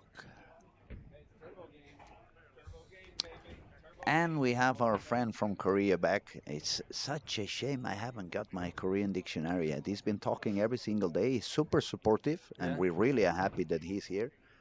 Now that everybody's here, now that we have a pretty active moment in the YouTube, let me remind you, please subscribe to our YouTube channel. It's 100% free, and if you do that, it's gonna help us, and especially help the YouTube algorithm, so Yeah. we can keep on doing a lot of content for free. And it's not only going to be the whole show until the very last frame, but it's also a little bit of PBA regional in Sweden. Yeah. And they're going to show a little bit of the Swedish National League, which it's It's awesome. quite electrifying, right? Yeah. So Jess was one of 4. Jess was original from San Diego. Okay.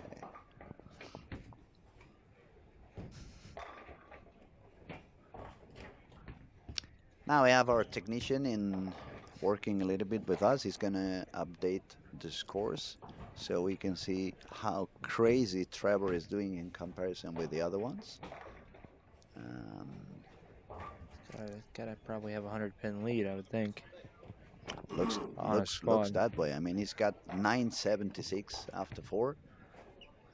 I believe it's the highest score we have seen so far in the event after 4 games.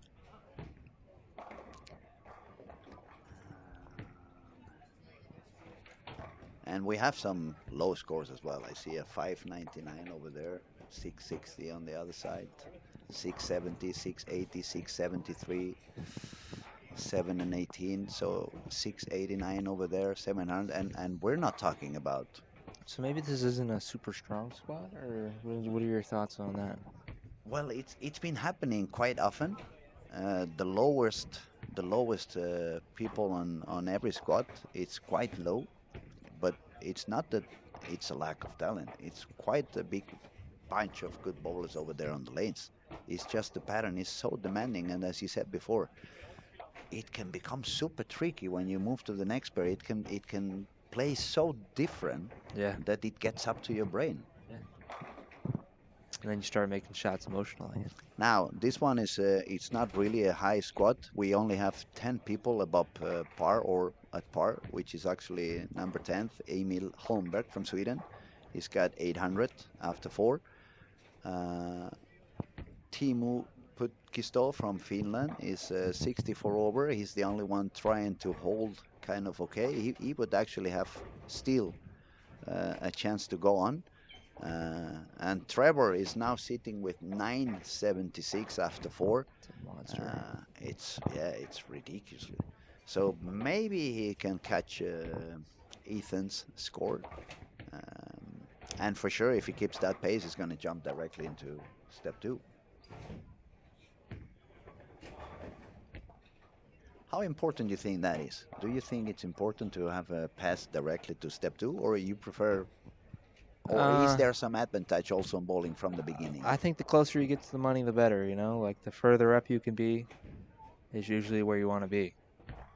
But can you trick yourself? Like, okay, yeah, you can trick yourself. I didn't make it to step 2, but it's good because then I'm bowling from the morning. I can see how it goes, and I get more experience. Yeah. I can understand some people can think that way, but I don't recommend it. Oh, we have Pierre Lemieux. He was talking yesterday also when the Canadian guy, Matisse, he was talking a little bit on the streaming. So we had some a little bit of French going on. You can see we have English, Swedish, Spanish, French, Korean. A little bit of everything in here. We have to say hello everybody worldwide. We've been watching a little bit sooner on the YouTube, and we have people from more than 50 countries. Really? Yes, more than 50 countries. That's awesome. They were connected. So we are actually talking to the whole planet. Hello world. Hello world, exactly. You know what song I would play now as a DJ? What? David Guetta, The World Is Mine. That's before my time. I know. It was black and white music. Black and white music, definitely. Oh, no. So Joey Ball is giving us some more stats over here. He says Jack Blondolillo rolled the first televised 300 in 1967. Now, this is a very interesting topic. Now people talks a lot about how many 300 games they do and how good they are because they make so many 300 games. But back in the day, it was a lot harder to make 300 than it is today. They're still so hard. I don't know what you mean. They're really hard to shoot 300. Maybe in the tour, but in some of the places we see out there, I mean, how many 900s sanctioned are coming lately? There's too many. It's ridiculous, isn't it? Yeah. But for example, Little Lily, when I was talking about Thomas Lee Anderson, when they brought me up to Sweden to learn the technique, he had a very small bowling alley in a small town called Degerfors in the north of Sweden. I came on 1994. Thomas was the World Amateur Bowler of the Year in 1993. So, world-class bowler, obviously, not a bad bowler at all. He had the score sheet hanging on his office of his one and only 300. So he was the bowler of the year And 1 300. and won 300. Yeah, it's about the same now, right? Later on, he did quite a few. But he was not the bowler of the year anymore. He kept bowling. He was more into coaching, and he did a lot of coaching, obviously, a lot of pro shop work. And I remember once traveling to United States, on a flight to the United States, there was the USA Today on the front page of the sports on the United States. It was actually a graph talking about that thing, the 300 games. Yeah. And it was like from the 60s all the way to, I believe I flew there, I believe was sometime 2002, 2003 for the high rollers and stuff like that. Spent some time with Arturo Quintero and Andres. Yeah, oh very, boy. very good friends. Trouble. Now you can understand how I am. I how see. am. I understand Now you you. understand the connections over there. It's all making sense. We have a new stat over here. We have so far bowled on this event 4,620 games bowled and 0 300s. Yeah, they are hard. They are very tricky. They are very demanding. The closest one we have seen was actually Trevor with that game of 289 we witnessed a couple of games ago. But Ryan lost count of his 300s. I don't think you count them anymore. That's one of my local buddies, but I still have count. You still count them? I still count them. I keep them in my notes. How many you have though? I believe it is 33. No. Only? Yes. You really are a baby boy. Yeah, I've been bowling 5 years. You spend too much time trying to get good at basketball so I wouldn't kick your ass when we got to... I was really worried about it. I knew this was going to happen. I'm prepared for this moment. I'm having a lot of fun with you, Ryan. It's really a wonderful... Maybe some people are going to say, like, what the hell is going on over there? They don't talk anything about what's going on the lanes, but it's very fun, and I think it's good for the people to see how open you guys are. I mean, you're not robots. No. You're not artificial intelligence or some supreme beings that you need to be afraid to talk to. The only thing I would say, obviously, if you're in the middle of a tournament and you're focused on what you're focused, because that has happened to me in my bowling days. Some people came to me after a couple of events and said, "Why are you so serious? Why is it so hard to talk to you?" And I'm like, "But I'm bowling. What do you want me to do? If I'm bowling, I'm bowling. I cannot be bowling." And they don't get how invested you have to be to really. So what I mean is that sometimes the people think, "Oh, these PBA guys, you're gonna talk about them," but it's on the contrary. You guys are really open. You're really fun to talk to. Spend time together, and just not on the just exactly. Just don't do it when I'm about to grab my ball and make a shot. Yeah, pretty much. The same thing if Walter Ray is about to release one of those shoe horse. Don't talk to him. Don't talk to him. He may put it on your head. And if he wants to, he's going to put it on your head, right? Okay, we have AJ Johnson on lane 1 and 2, front 4. He's due for a big squad. This is game number 5, Turbo is going on. So AJ may not be having his best day on the lanes, but if he manages to do like Trevor did before, 280, that would put him on the lead for the Turbo on the game number 5. At the moment, I believe it's 277, unless I'm wrong. Oh, look at who's here, Tortore. But the 1-300 Thomas shot was for 100,000 Swedish. Tortore is Tore Torgersen. Okay. That of Noel. Yeah. You know, Noel? Yeah. Another very amazing bowler. From Norway, he was a superstar, and I mean superstar, super cool, very funny also. Had the chance to bowl with him in many events and spend time together. We were a big group over there traveling around, especially when they had these events in Scandinavia, Danish Tour, Swedish Yeah. Tour, Eastern Opens. Nice to see you, Tore. Jag hoppas allt är bra med dig. Stor kram, Tore. It says you're doing a great job. I appreciate it, buddy. I couldn't expect you saying anything else. I don't want you to talk bad about me publicly. You can do on private. You can do it to my face, just don't do it to the world. Lobo to me, Ryan with 1166 in 5 was the highest so far. So that's a score that Trevor might pass. So you had the highest on the event after 5. But Trevor is trying to get that podium from you. Where is Trevor at the moment? He's on 19 and 20. 19 and 20. Double 9 spare, strike 9 spare. That's not bad. It's pretty solid. Pretty good. AJ front 5 on 1 and 2. Now, since I have you here, and looks like Trevor's going to be the squad leader, any question I should pop into him when I do the interview later on? Ask him how worried he was about not bowling. He's pretty worried about not. He was worried about not making it, right? Yeah. Allt bra för Tore. Actually, man, I'm having a lot of fun watching your son bowl. He's unbelievable. He also another guy who can blame it on the genes. Yeah. Blame it on the genes of both mom and dad.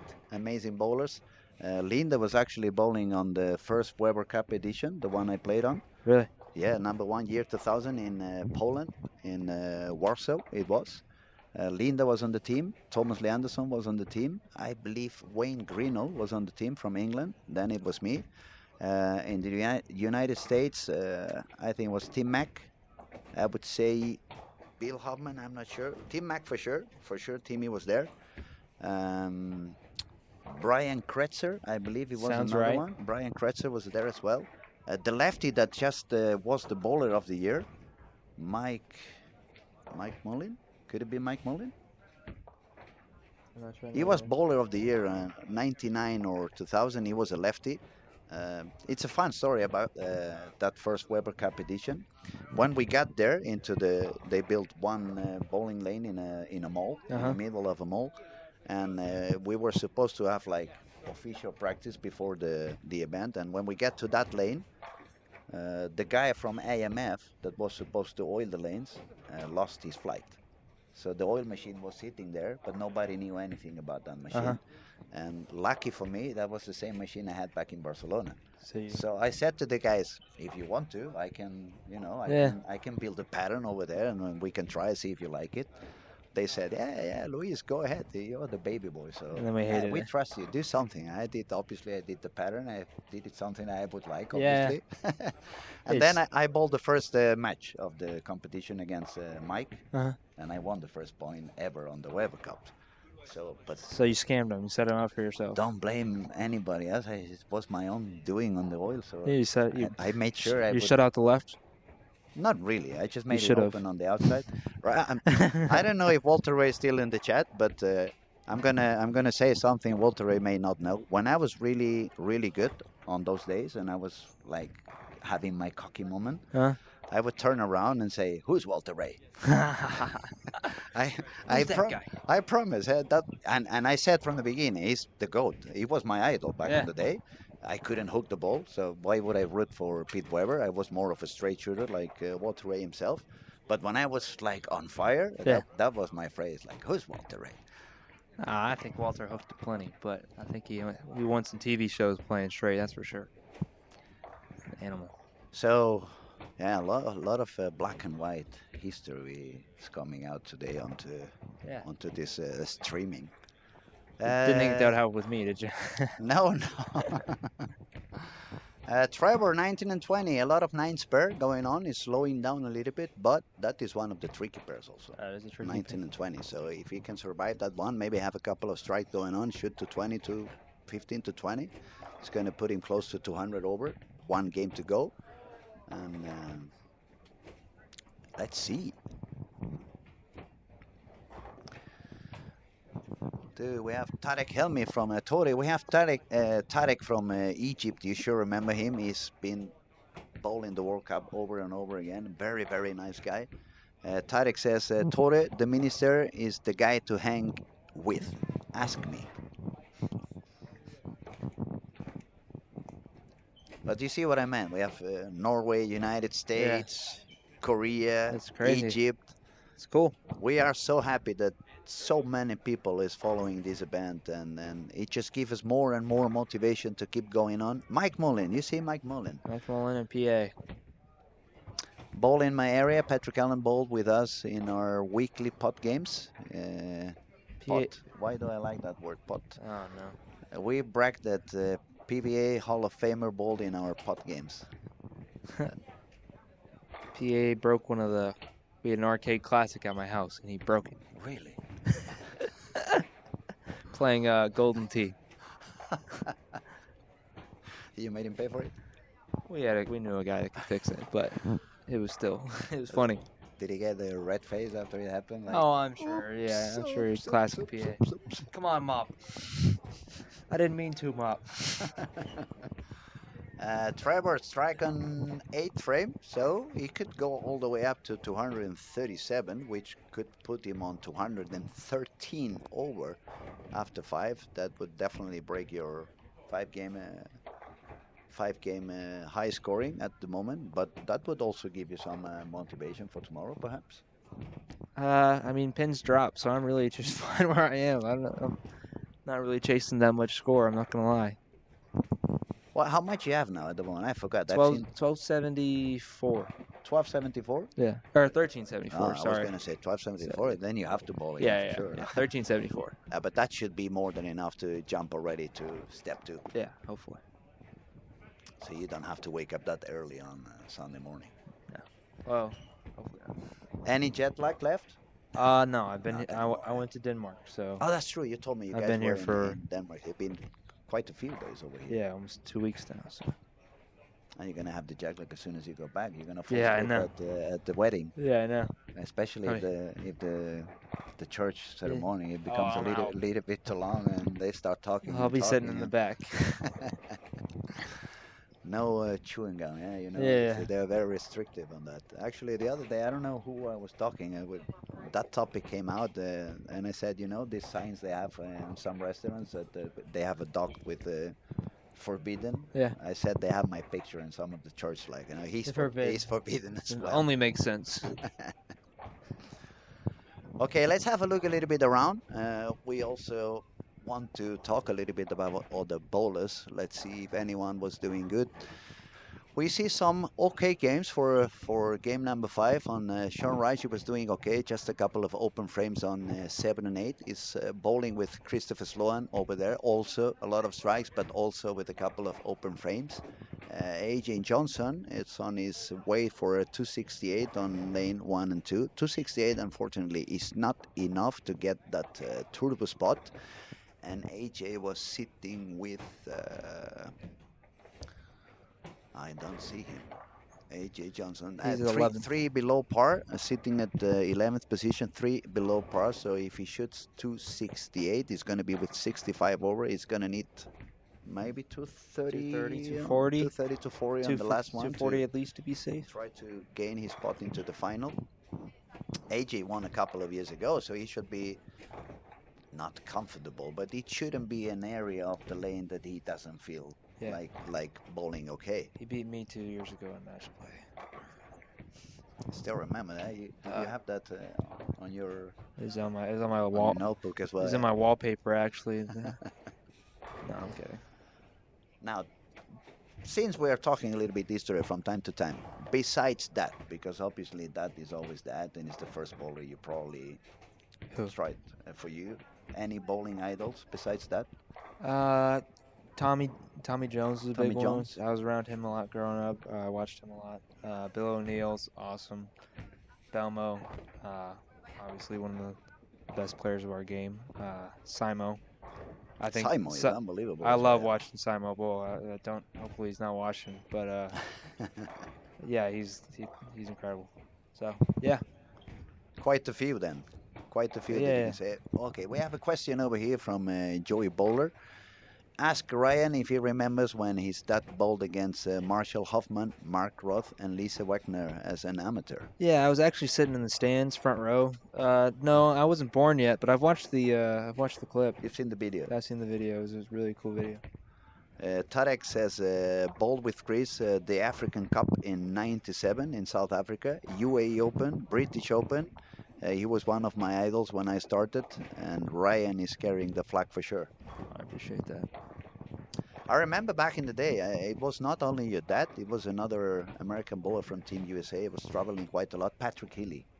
Yeah. Patrick Healy Jr. He Yeah, was and also his- bowling a lot with us. Him and my dad were teammates in college. So. That might be the reason. They came a lot into European events also when they had that Super Six, Yeah. they called it in Gothenburg and stuff like that. I'm actually quite happy that this event is going on, the Lucky Larsen, because it's quite an opportunity for people that lives so far away from United States. It's so expensive if let's say you're a real bowling fan and you have like this dream on seeing Going to you watch, guys yeah. bowling, yeah, and maybe get the chance to ask for some autographs, a signed T-shirt, or maybe Sure. you know, take a couple of pictures or whatever. And the fact that you guys have this big event happening here, and it's closer for many of us. It's still amazing what Baque and Martin and what those guys have done with this tournament. I mean, And it's not easy. I mean, It's incredible. as you can see in the Yeah. office, it's 3 or 4 guys in the Yeah, office, and 3 or 4 guys in it's the not staff. it's not just those guys. Obviously, it's taking a village. You guys here and Daniel doing most of the hard work behind the scenes. But yeah. Daniel is always working hard. He's walking from side to side. He's doing a lot. Actually, there is only one guy in the room who is sitting all day long. I wish we had the camera so you guys could see the streaming room, because it's only one guy who's really doing not much during the days. He only does the most important thing. He pressed one button. That's what he told me a couple of days yeah. ago. If something happens to me, don't worry. With that machine, you only have to press start. Yep. Obviously, we're talking about the lane guy. Just in case someone was wondering, it's the guy that everybody loves in every event, especially when the lanes are like that and the scores are like that. He gets a lot of hugs as soon as he gets into It's the either bowling his alley. fault or the bowlers are great. He but, said that the other day. That's true. When they do really good, it's always the bowlers are so good, and when they're so bad, it's always my fault. I mean, me personally, I've never blamed a lane guy in my life. So the first squad. Sorry, funny story. The first squad, I was talking to him about it. I was just giving him crap because I was bowling bad. So, but So you gave him a I gave him a little hard time. Yeah. Yeah, let's just say I changed my game plan quite a bit. So. Actually, I was thinking when they did that boxing machine contest, Yeah. there was trying to reach 300, but the other one was trying to get the highest scoring. Yeah. And I said to Patrick Baque, is the bowling alley owner, if you want someone to really break the record of that machine, you should put Christian Jonas' picture on on the boxing machine. Give them some motivation. I don't think that's it. People like Christmas. Now, obviously, Christian Jonas is not only a big professional, but he's a very, very nice guy. Also, it's a lot of fun. He's okay at best, you know. Just, he's in the room. Let's not hype him up too much, you know. Above average. Let's say above average. We have Joey Bowler over here saying Patrick Healy Jr., Rick Steelsmith were amazing. Sadly, a serious shoulder injury affected Steelsmith's career. I had no idea about that. Steelsmith was actually my coach at Wichita. Was he? So that's cool. Back in the day, I mean, he looked like he was on pace to become one of the best bowlers ever when he came out of college. So Wichita is how many Colombian bowlers you get in Wichita year after year? It's like half Team Colombia is always going up there. It used to be quite a bit more. Now it's only like 1 or 2. Slowing down a little bit. But yeah, every once. I remember back in the day, Sarah Andreas was Duquesne's here. there. I mean, Sarah, the girls. Clara. What's her name? I'm so bad with the memory. You see, Alzheimer is coming, kick. Dementia, Alzheimer. But the 2 girls that are on the professional tour, actually. Yeah, Clara. Clara, exactly. Clarita. Say hello to Clarita if she's watching, and Rocio. Rocio, yeah. Rocio. Actually, I remember Rocio the first time she bowled the World Cup, and I believe it was 2003 in Malaysia, and she was so young. She wears socks all the way to her knees. She looked so funny. And for some reason, because I started my DJ career, I stood away from bowling for nearly 10 years, like really away. And the next time I see her, she's already a grown-up woman, and I'm like, that face is so familiar. That face is so familiar. And And then then you realize. I realized, man, that was that little girl over there. Trevor keeps going, 220 something, 227, I believe, is shot. So he's Yeah, we going to got be, distracted. he's already 200 over. That's a. Yeah, it's crazy. He's going insane. Over here, Rick Hartings. Hey guys, Rick Hartings here from Play More Lanes in Coldwater, Yeah. Ohio, I believe. Yeah. We just held our PBA event last weekend. We are hoping Ryan can make our events in the future. Love tuning in and watching every day. Thank you, Rick. Ryan, what about that? I was actually supposed to bowl, and then I ended up bowling the Odense International instead. So You had to adjust yeah, the timing. It sadly, just I made had to- sense. I had to skip on the regional, but hopefully I can bowl there in the future. I know Alec Keplinger had a great time there, so Perhaps next year, if the calendar is a little bit more space in between those events, Yeah. you may have a chance to go over there. Okay, game 5 is over. We are entering the last game of the squad. We're having a lot of fun over here with Ryan Barnes and the crew. We have a lot of people on the chat, and I'm going to be making a little bit of publicity over here. Please, please, please subscribe to our YouTube channel. It's 100% for free, and it's going to allow us to keep on going for more and more events, do a lot of stuff. Not only this one is going to be until the very end, until we do the prize ceremony, but a little bit of PBA regional in Sweden, also the Swedish National League, which is unbelievable to witness. It's super fun, electrifying. It's going to be almost as when we play our basketball match. It's going to be so much tension in there. So please go ahead, subscribe to our channel. Don't be shy. like, subscribe, comment any questions. Let us. And make sure you don't miss Ryan's channel. Yeah, go to Barnesy Bowling and hit the subscribe button. Okay, scores are about to refresh. We are entering the last game of the squad. We have Timu from Finland with 1,060. We have Antonio Fiorentino from Italy, 24 over. 111.99. Trevor is in a league of his own, 199 over. That's like bowl half the game and you are already in the final, right? AJ at 10:53. He's looking for a big game here to kind of sneak in. Let's see his first shot on lane 5. Light mixer 7.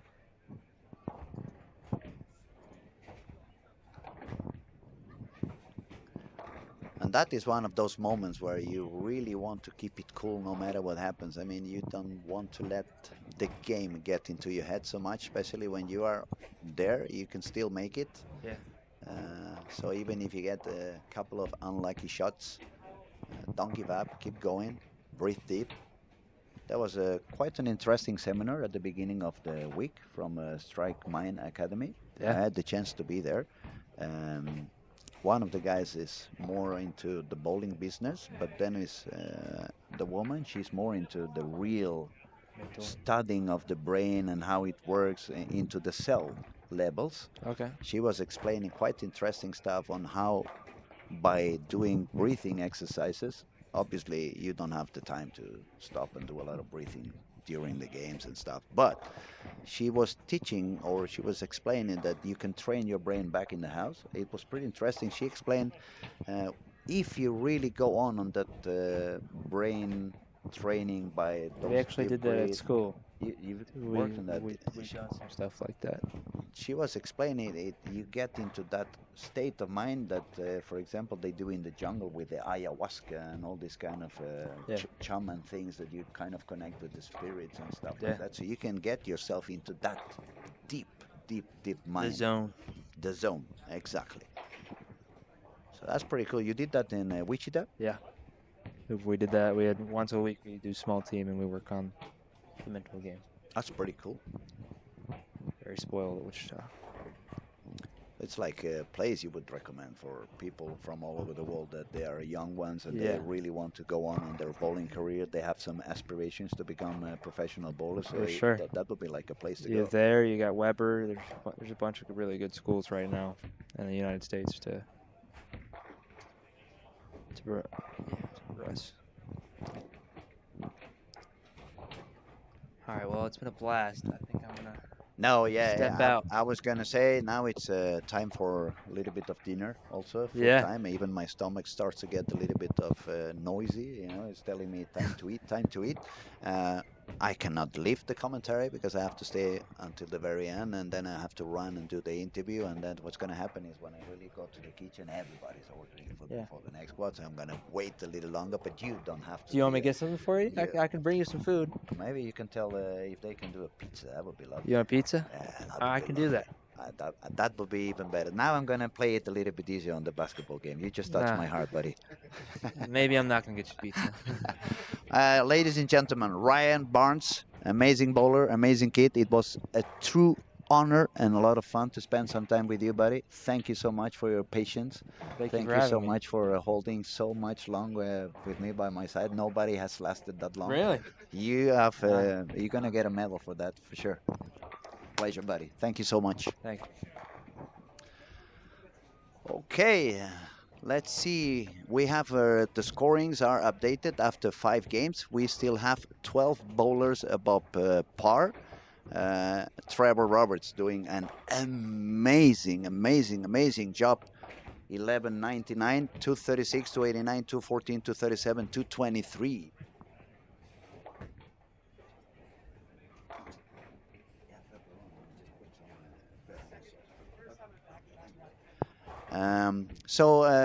Back to business.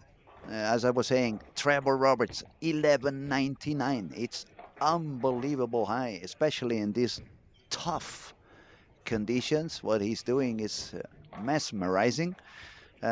Second position, Teemu Putkisto from Finland, 1060, 211, 201, 233, 219, 196. Then we have from Italy, Giorgio Grananiello, 1055. It's coming back. 189, 192, 193, 215, 266. Then we find AJ Johnson from the United States, 1053. Games of 174, 214, 207, 202, 256. So AJ is on the growing path. He needs probably a 240 game to try to put himself on 90 something over. Ryan has predicted maybe 95 would be enough to make it into the cut. I'm not sure that's going to be enough. I keep thinking it's going to go a little bit higher, but I'm a very optimistic person. I could probably more than wrong. There is some more people asking over there. Let me see. Question time again. If you could change one rule in professional bowling to make the game more exciting, what would it be and why? Well, Ryan is no longer here, and I don't think I'm the person to get myself into rules in professional bowling because I never bowled the PBA Tour. I've bowled a lot of amateur bowling with real good bowlers, as I said, Thomas Lee Anderson, Torre Torges, and Tim Mack. Ryan's father when he was before he went into the PBA Tour. But it definitely is an interesting topic. And then we have Nick Rinaldi. Question for Walter. I'm not sure Walter's still over here, but if he is, he's probably going to give you an answer. They are asking, do you think the balls of today definitely creates an advantage over balls from when you were in your prime? Do you also think that there is too many balls available? That's quite a good question. On the first one, my personal opinion, definitely yes. The balls today help a lot more than the balls they did in the past, especially a lot more than they did in the 80s, but also they made the game so much different. Back in the day, it was a lot more about precision. Nowadays, it looks like it's a little bit more about the power. Maybe not that much in the tour, but definitely a lot more in the amateur area. And second question was, do you also think that there is too many balls available? Probably yes. Probably that was another fun topic we were discussing. I think it was yesterday. I remember when I used to bowl World Championships, and when I was really young, like 14, 15, 16, they would check on every single ball we brought over there. They were check the weight, check the measurement, check the hardness. As soon as we started bringing 9 balls into the World Championships, some people even brought more. Uh, they decided it was too much of a job to take care of all or to check so many balls. I mean, we have a World Cup with 80 different countries and 6 bowlers from each country. That's 480 bowlers. It's not the same if they bring 3 balls as if they bring 8 balls. So probably yes, there is too many balls. But it was a question for Walter Ray. So if Walter, you're still around and you want to answer that one, be my guest. Joy Bowler, have you bowled any Lustig scratch tournaments in New York? No, I've never bowled in New York. I've been there a couple of times. Actually, last time, hello over there. Last time I was in New York, I was watching some NBA games.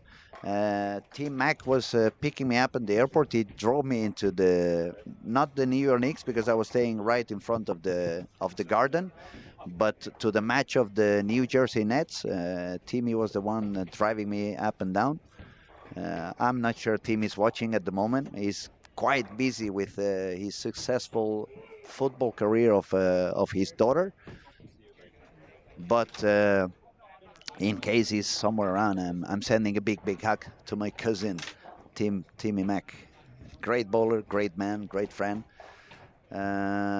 Jimmy Bones III. Do the Wagners still compete around Europe? I guess you ask about the sisters. I believe they do. I haven't seen them this week, Jenny Wagner, and I haven't really seen them around. Maybe they show up on Saturday. I'm not sure.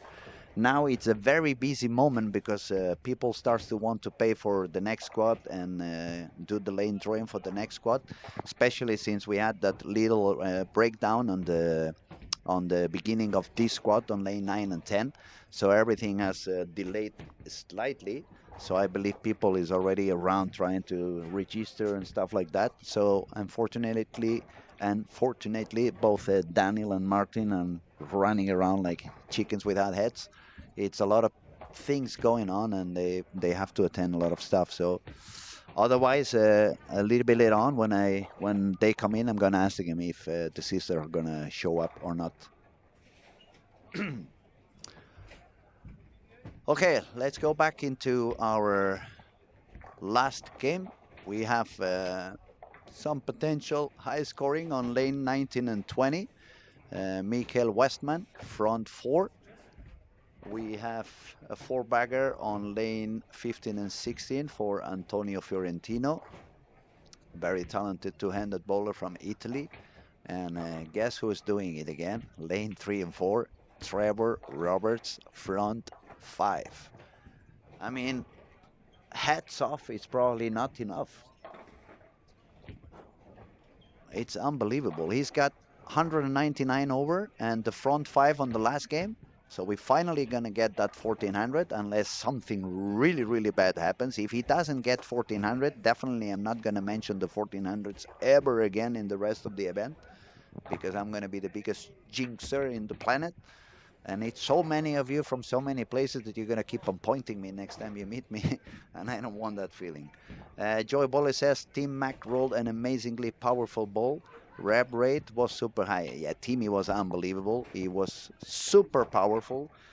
I remember once he was bowling the Singapore Open. If you had 300 game over there, it was like $100,000. He made an amazing 12 shot and he got the 7-pin.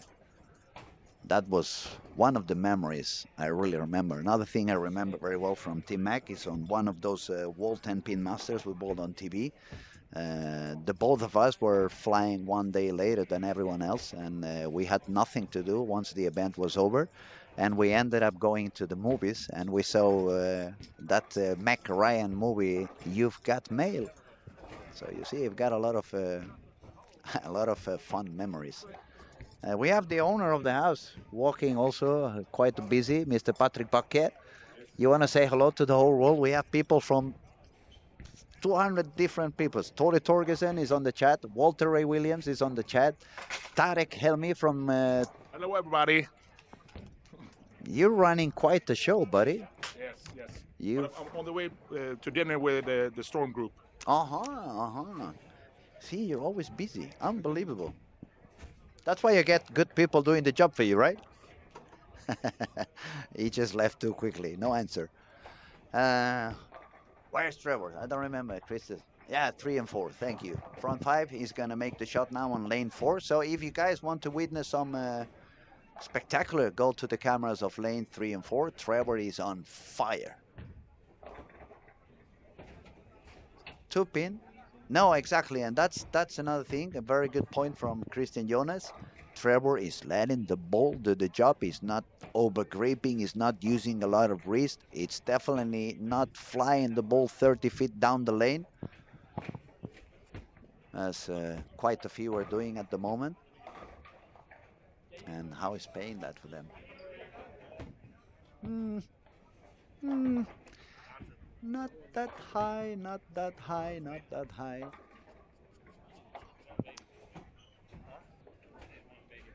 So, 9 spare for Trevor.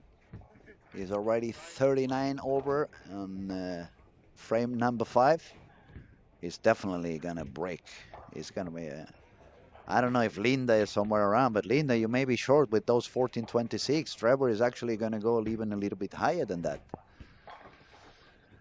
Hey, we have Johnny Magnusson. Hello, boys. Hey, yeah, Pergamon or Cabaret. We have some fan of the Pergamon team over there. So, hello back, Johnny.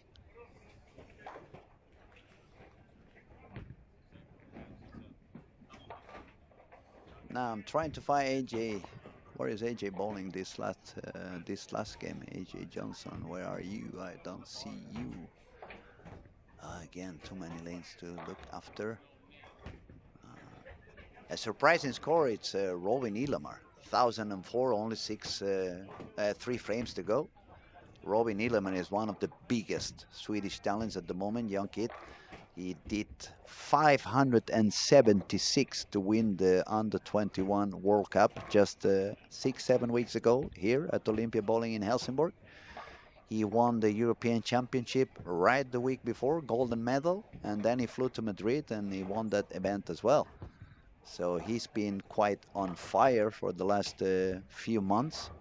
He's not doing that good over here, but at some point he's gonna find his way to succeed.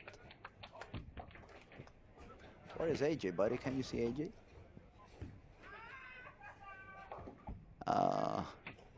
So he could go all the way up to 236 if he strikes out, which he definitely needs. That would put him with 89 over. That would be even a little shorter compared to what Ryan's a little bit more optimistic lower cut would be. And for the turbo, remember games 5 and 6, if you shoot high enough, you can make your way into the final by getting a high score on the turbo. But it doesn't look like anyone is going to do more than 270. Actually, the only one in the field that could get to the 270s, it's Trevor himself.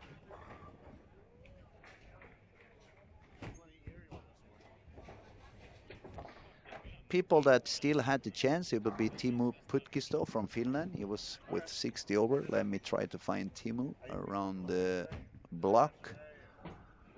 Teemu.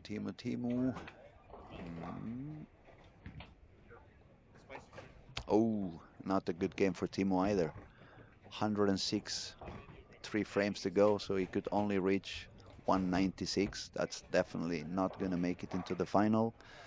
AJ Johnson, more of the same, not going to be enough. Now the Italian guy and Christopher Sloan are the other two who had kind of, if they have a very high game, they could still have a chance. But I don't see that many strikes anywhere, so I don't think they're going to be able to do that either. Give me a second. I'm trying to find him. Giorgio Graganiello. Where are you, Giorgio?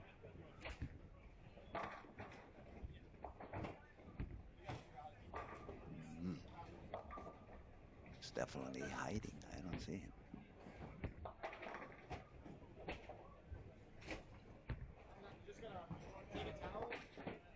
Yeah, over there. No.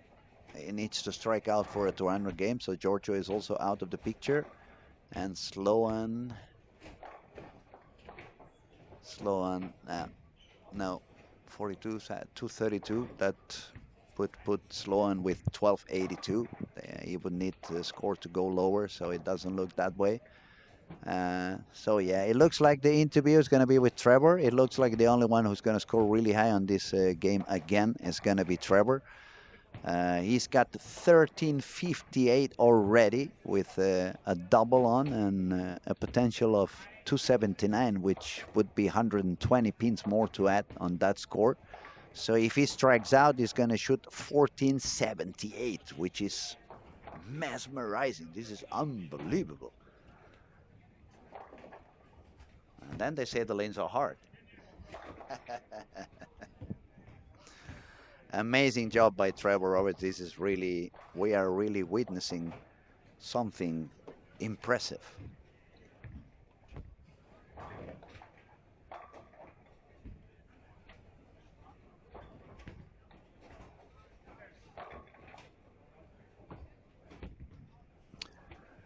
Okay, Walter Ray was still in the chat. He gave an answer. Walter Ray says the balls are different, but so are the deliveries. There was also less oil many years ago. There are definitely a lot of balls out there these days. I personally don't see a huge difference in them. Then he says that might be due to my low rep rate though. Many years ago, Don Carter told me that when he learned to go straighter was when he got better. But that was the better way to throw the ball way back then. Today, it is good to hook the ball. I agree with you, Walter, especially the way the game is evolving. I would say it was, for me at least, I don't know how it was in the United States. For me, it was a big change from wooden lanes to synthetic lanes. That was the first big change I saw happening. Bowling alleys didn't need to get resurfaced over and over again, year after year. It felt like the synthetic lanes gave a little bit of extra friction in the back end compared to the wooden lanes. And then when the Excalibur came out, it was like quite a big of a change. So the evolution, it feels like the bowling ball factories and the Kegel guys, they're racing each other. Okay, you make a thicker oil, I'm going to make a more tacky ball, and all the way around. But that is a perception you get from Spain and from Europe. It could be a little bit different back on the United States and back on the tour. Walter also says, but the better bowlers learn to do what it takes to strike, and that is a very good tip. It's not about the power only, it's not about the accuracy only. Bowling is a very complex game and you need to master quite a few things. When I do some coaching, I tell them we have to learn technique, and technique is going to help you be able to do many things and become consistent, but then you also need to learn to read the lane, so you make sure you're always on the right spot or at least far away from the penalty zones. And definitely nowadays you really need to understand the equipment, you need to understand your balls, because how many people over there, they bowl on a night league and they go back home and tell their wife or their husband, oh, today I was so unlucky, I hit the pocket over and over again, but I couldn't carry, I wasn't lucky. Trying to explain them, it's not about luck. Actually, you need to have the right ball, so you get the right angle into the pocket. If you have the wrong angle, it could be either too weak or too strong. As soon as the angle is not the proper one, it's going to be harder to carry no matter how many times you put the ball in the pocket. So obviously, technique, it's a part of the game. Lane reading is a part of the game. Understanding the balls you have in your back, it's a part of the game. And you can never forget the mental part. If you're not able to perform mentally, it's going to be hard for you to succeed, especially when you go to tougher conditions and you need to remain focused. And so it's a very, very complex sport we we play and we practice, but it's also the reason why we love it, isn't it? It's demanding. It's like a puzzle you have to solve over and over and over again.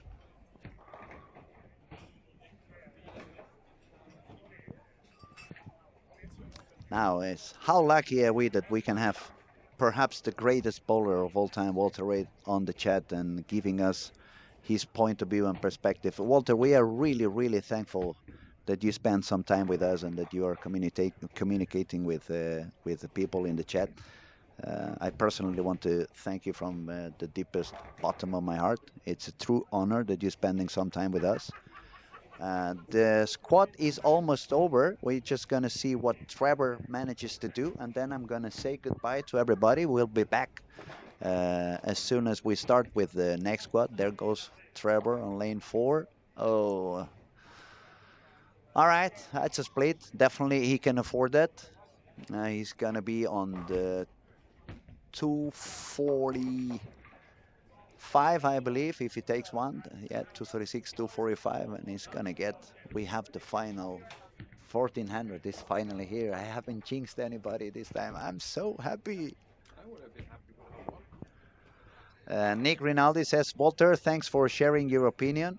It's actually an honor. I mean, we are super happy to have Walter around and some other people also talking from so many places around the world. It makes us feel very happy. It gives us more energy to keep going on the following squads. So Walter Ray says, thank you. Unfortunately, I'm recovering from shoulder surgery and won't be bowling right-handed for about 4 months.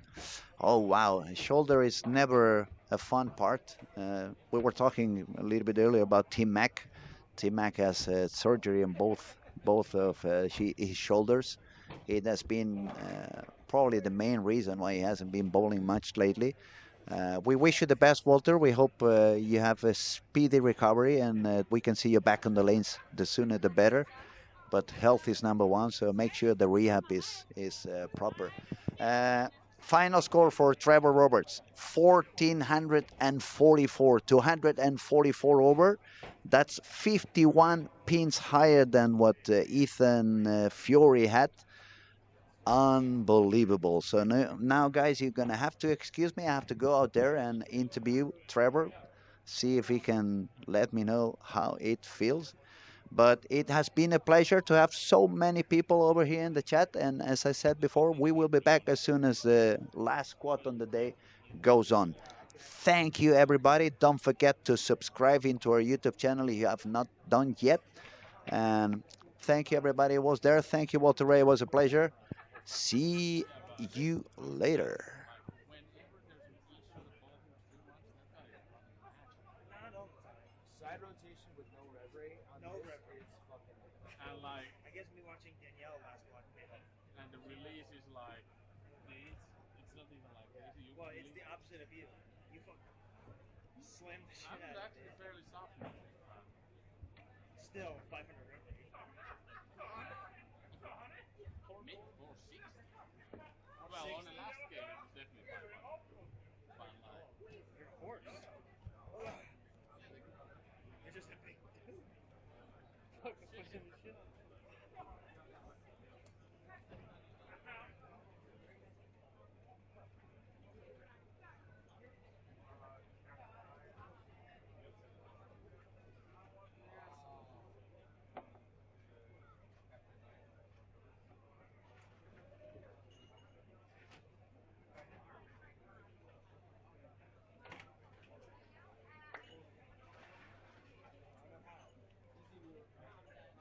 Easy. No, they were hard, and then they got easy. Mesmerized 6 games. Imagine that. Golden hand. Golden hand. Golden hand. Thank you.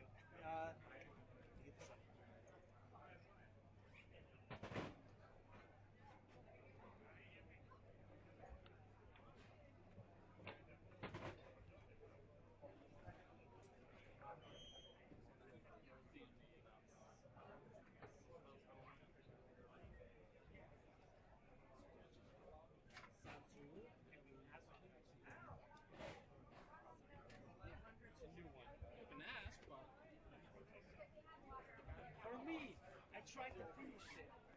Don't like it.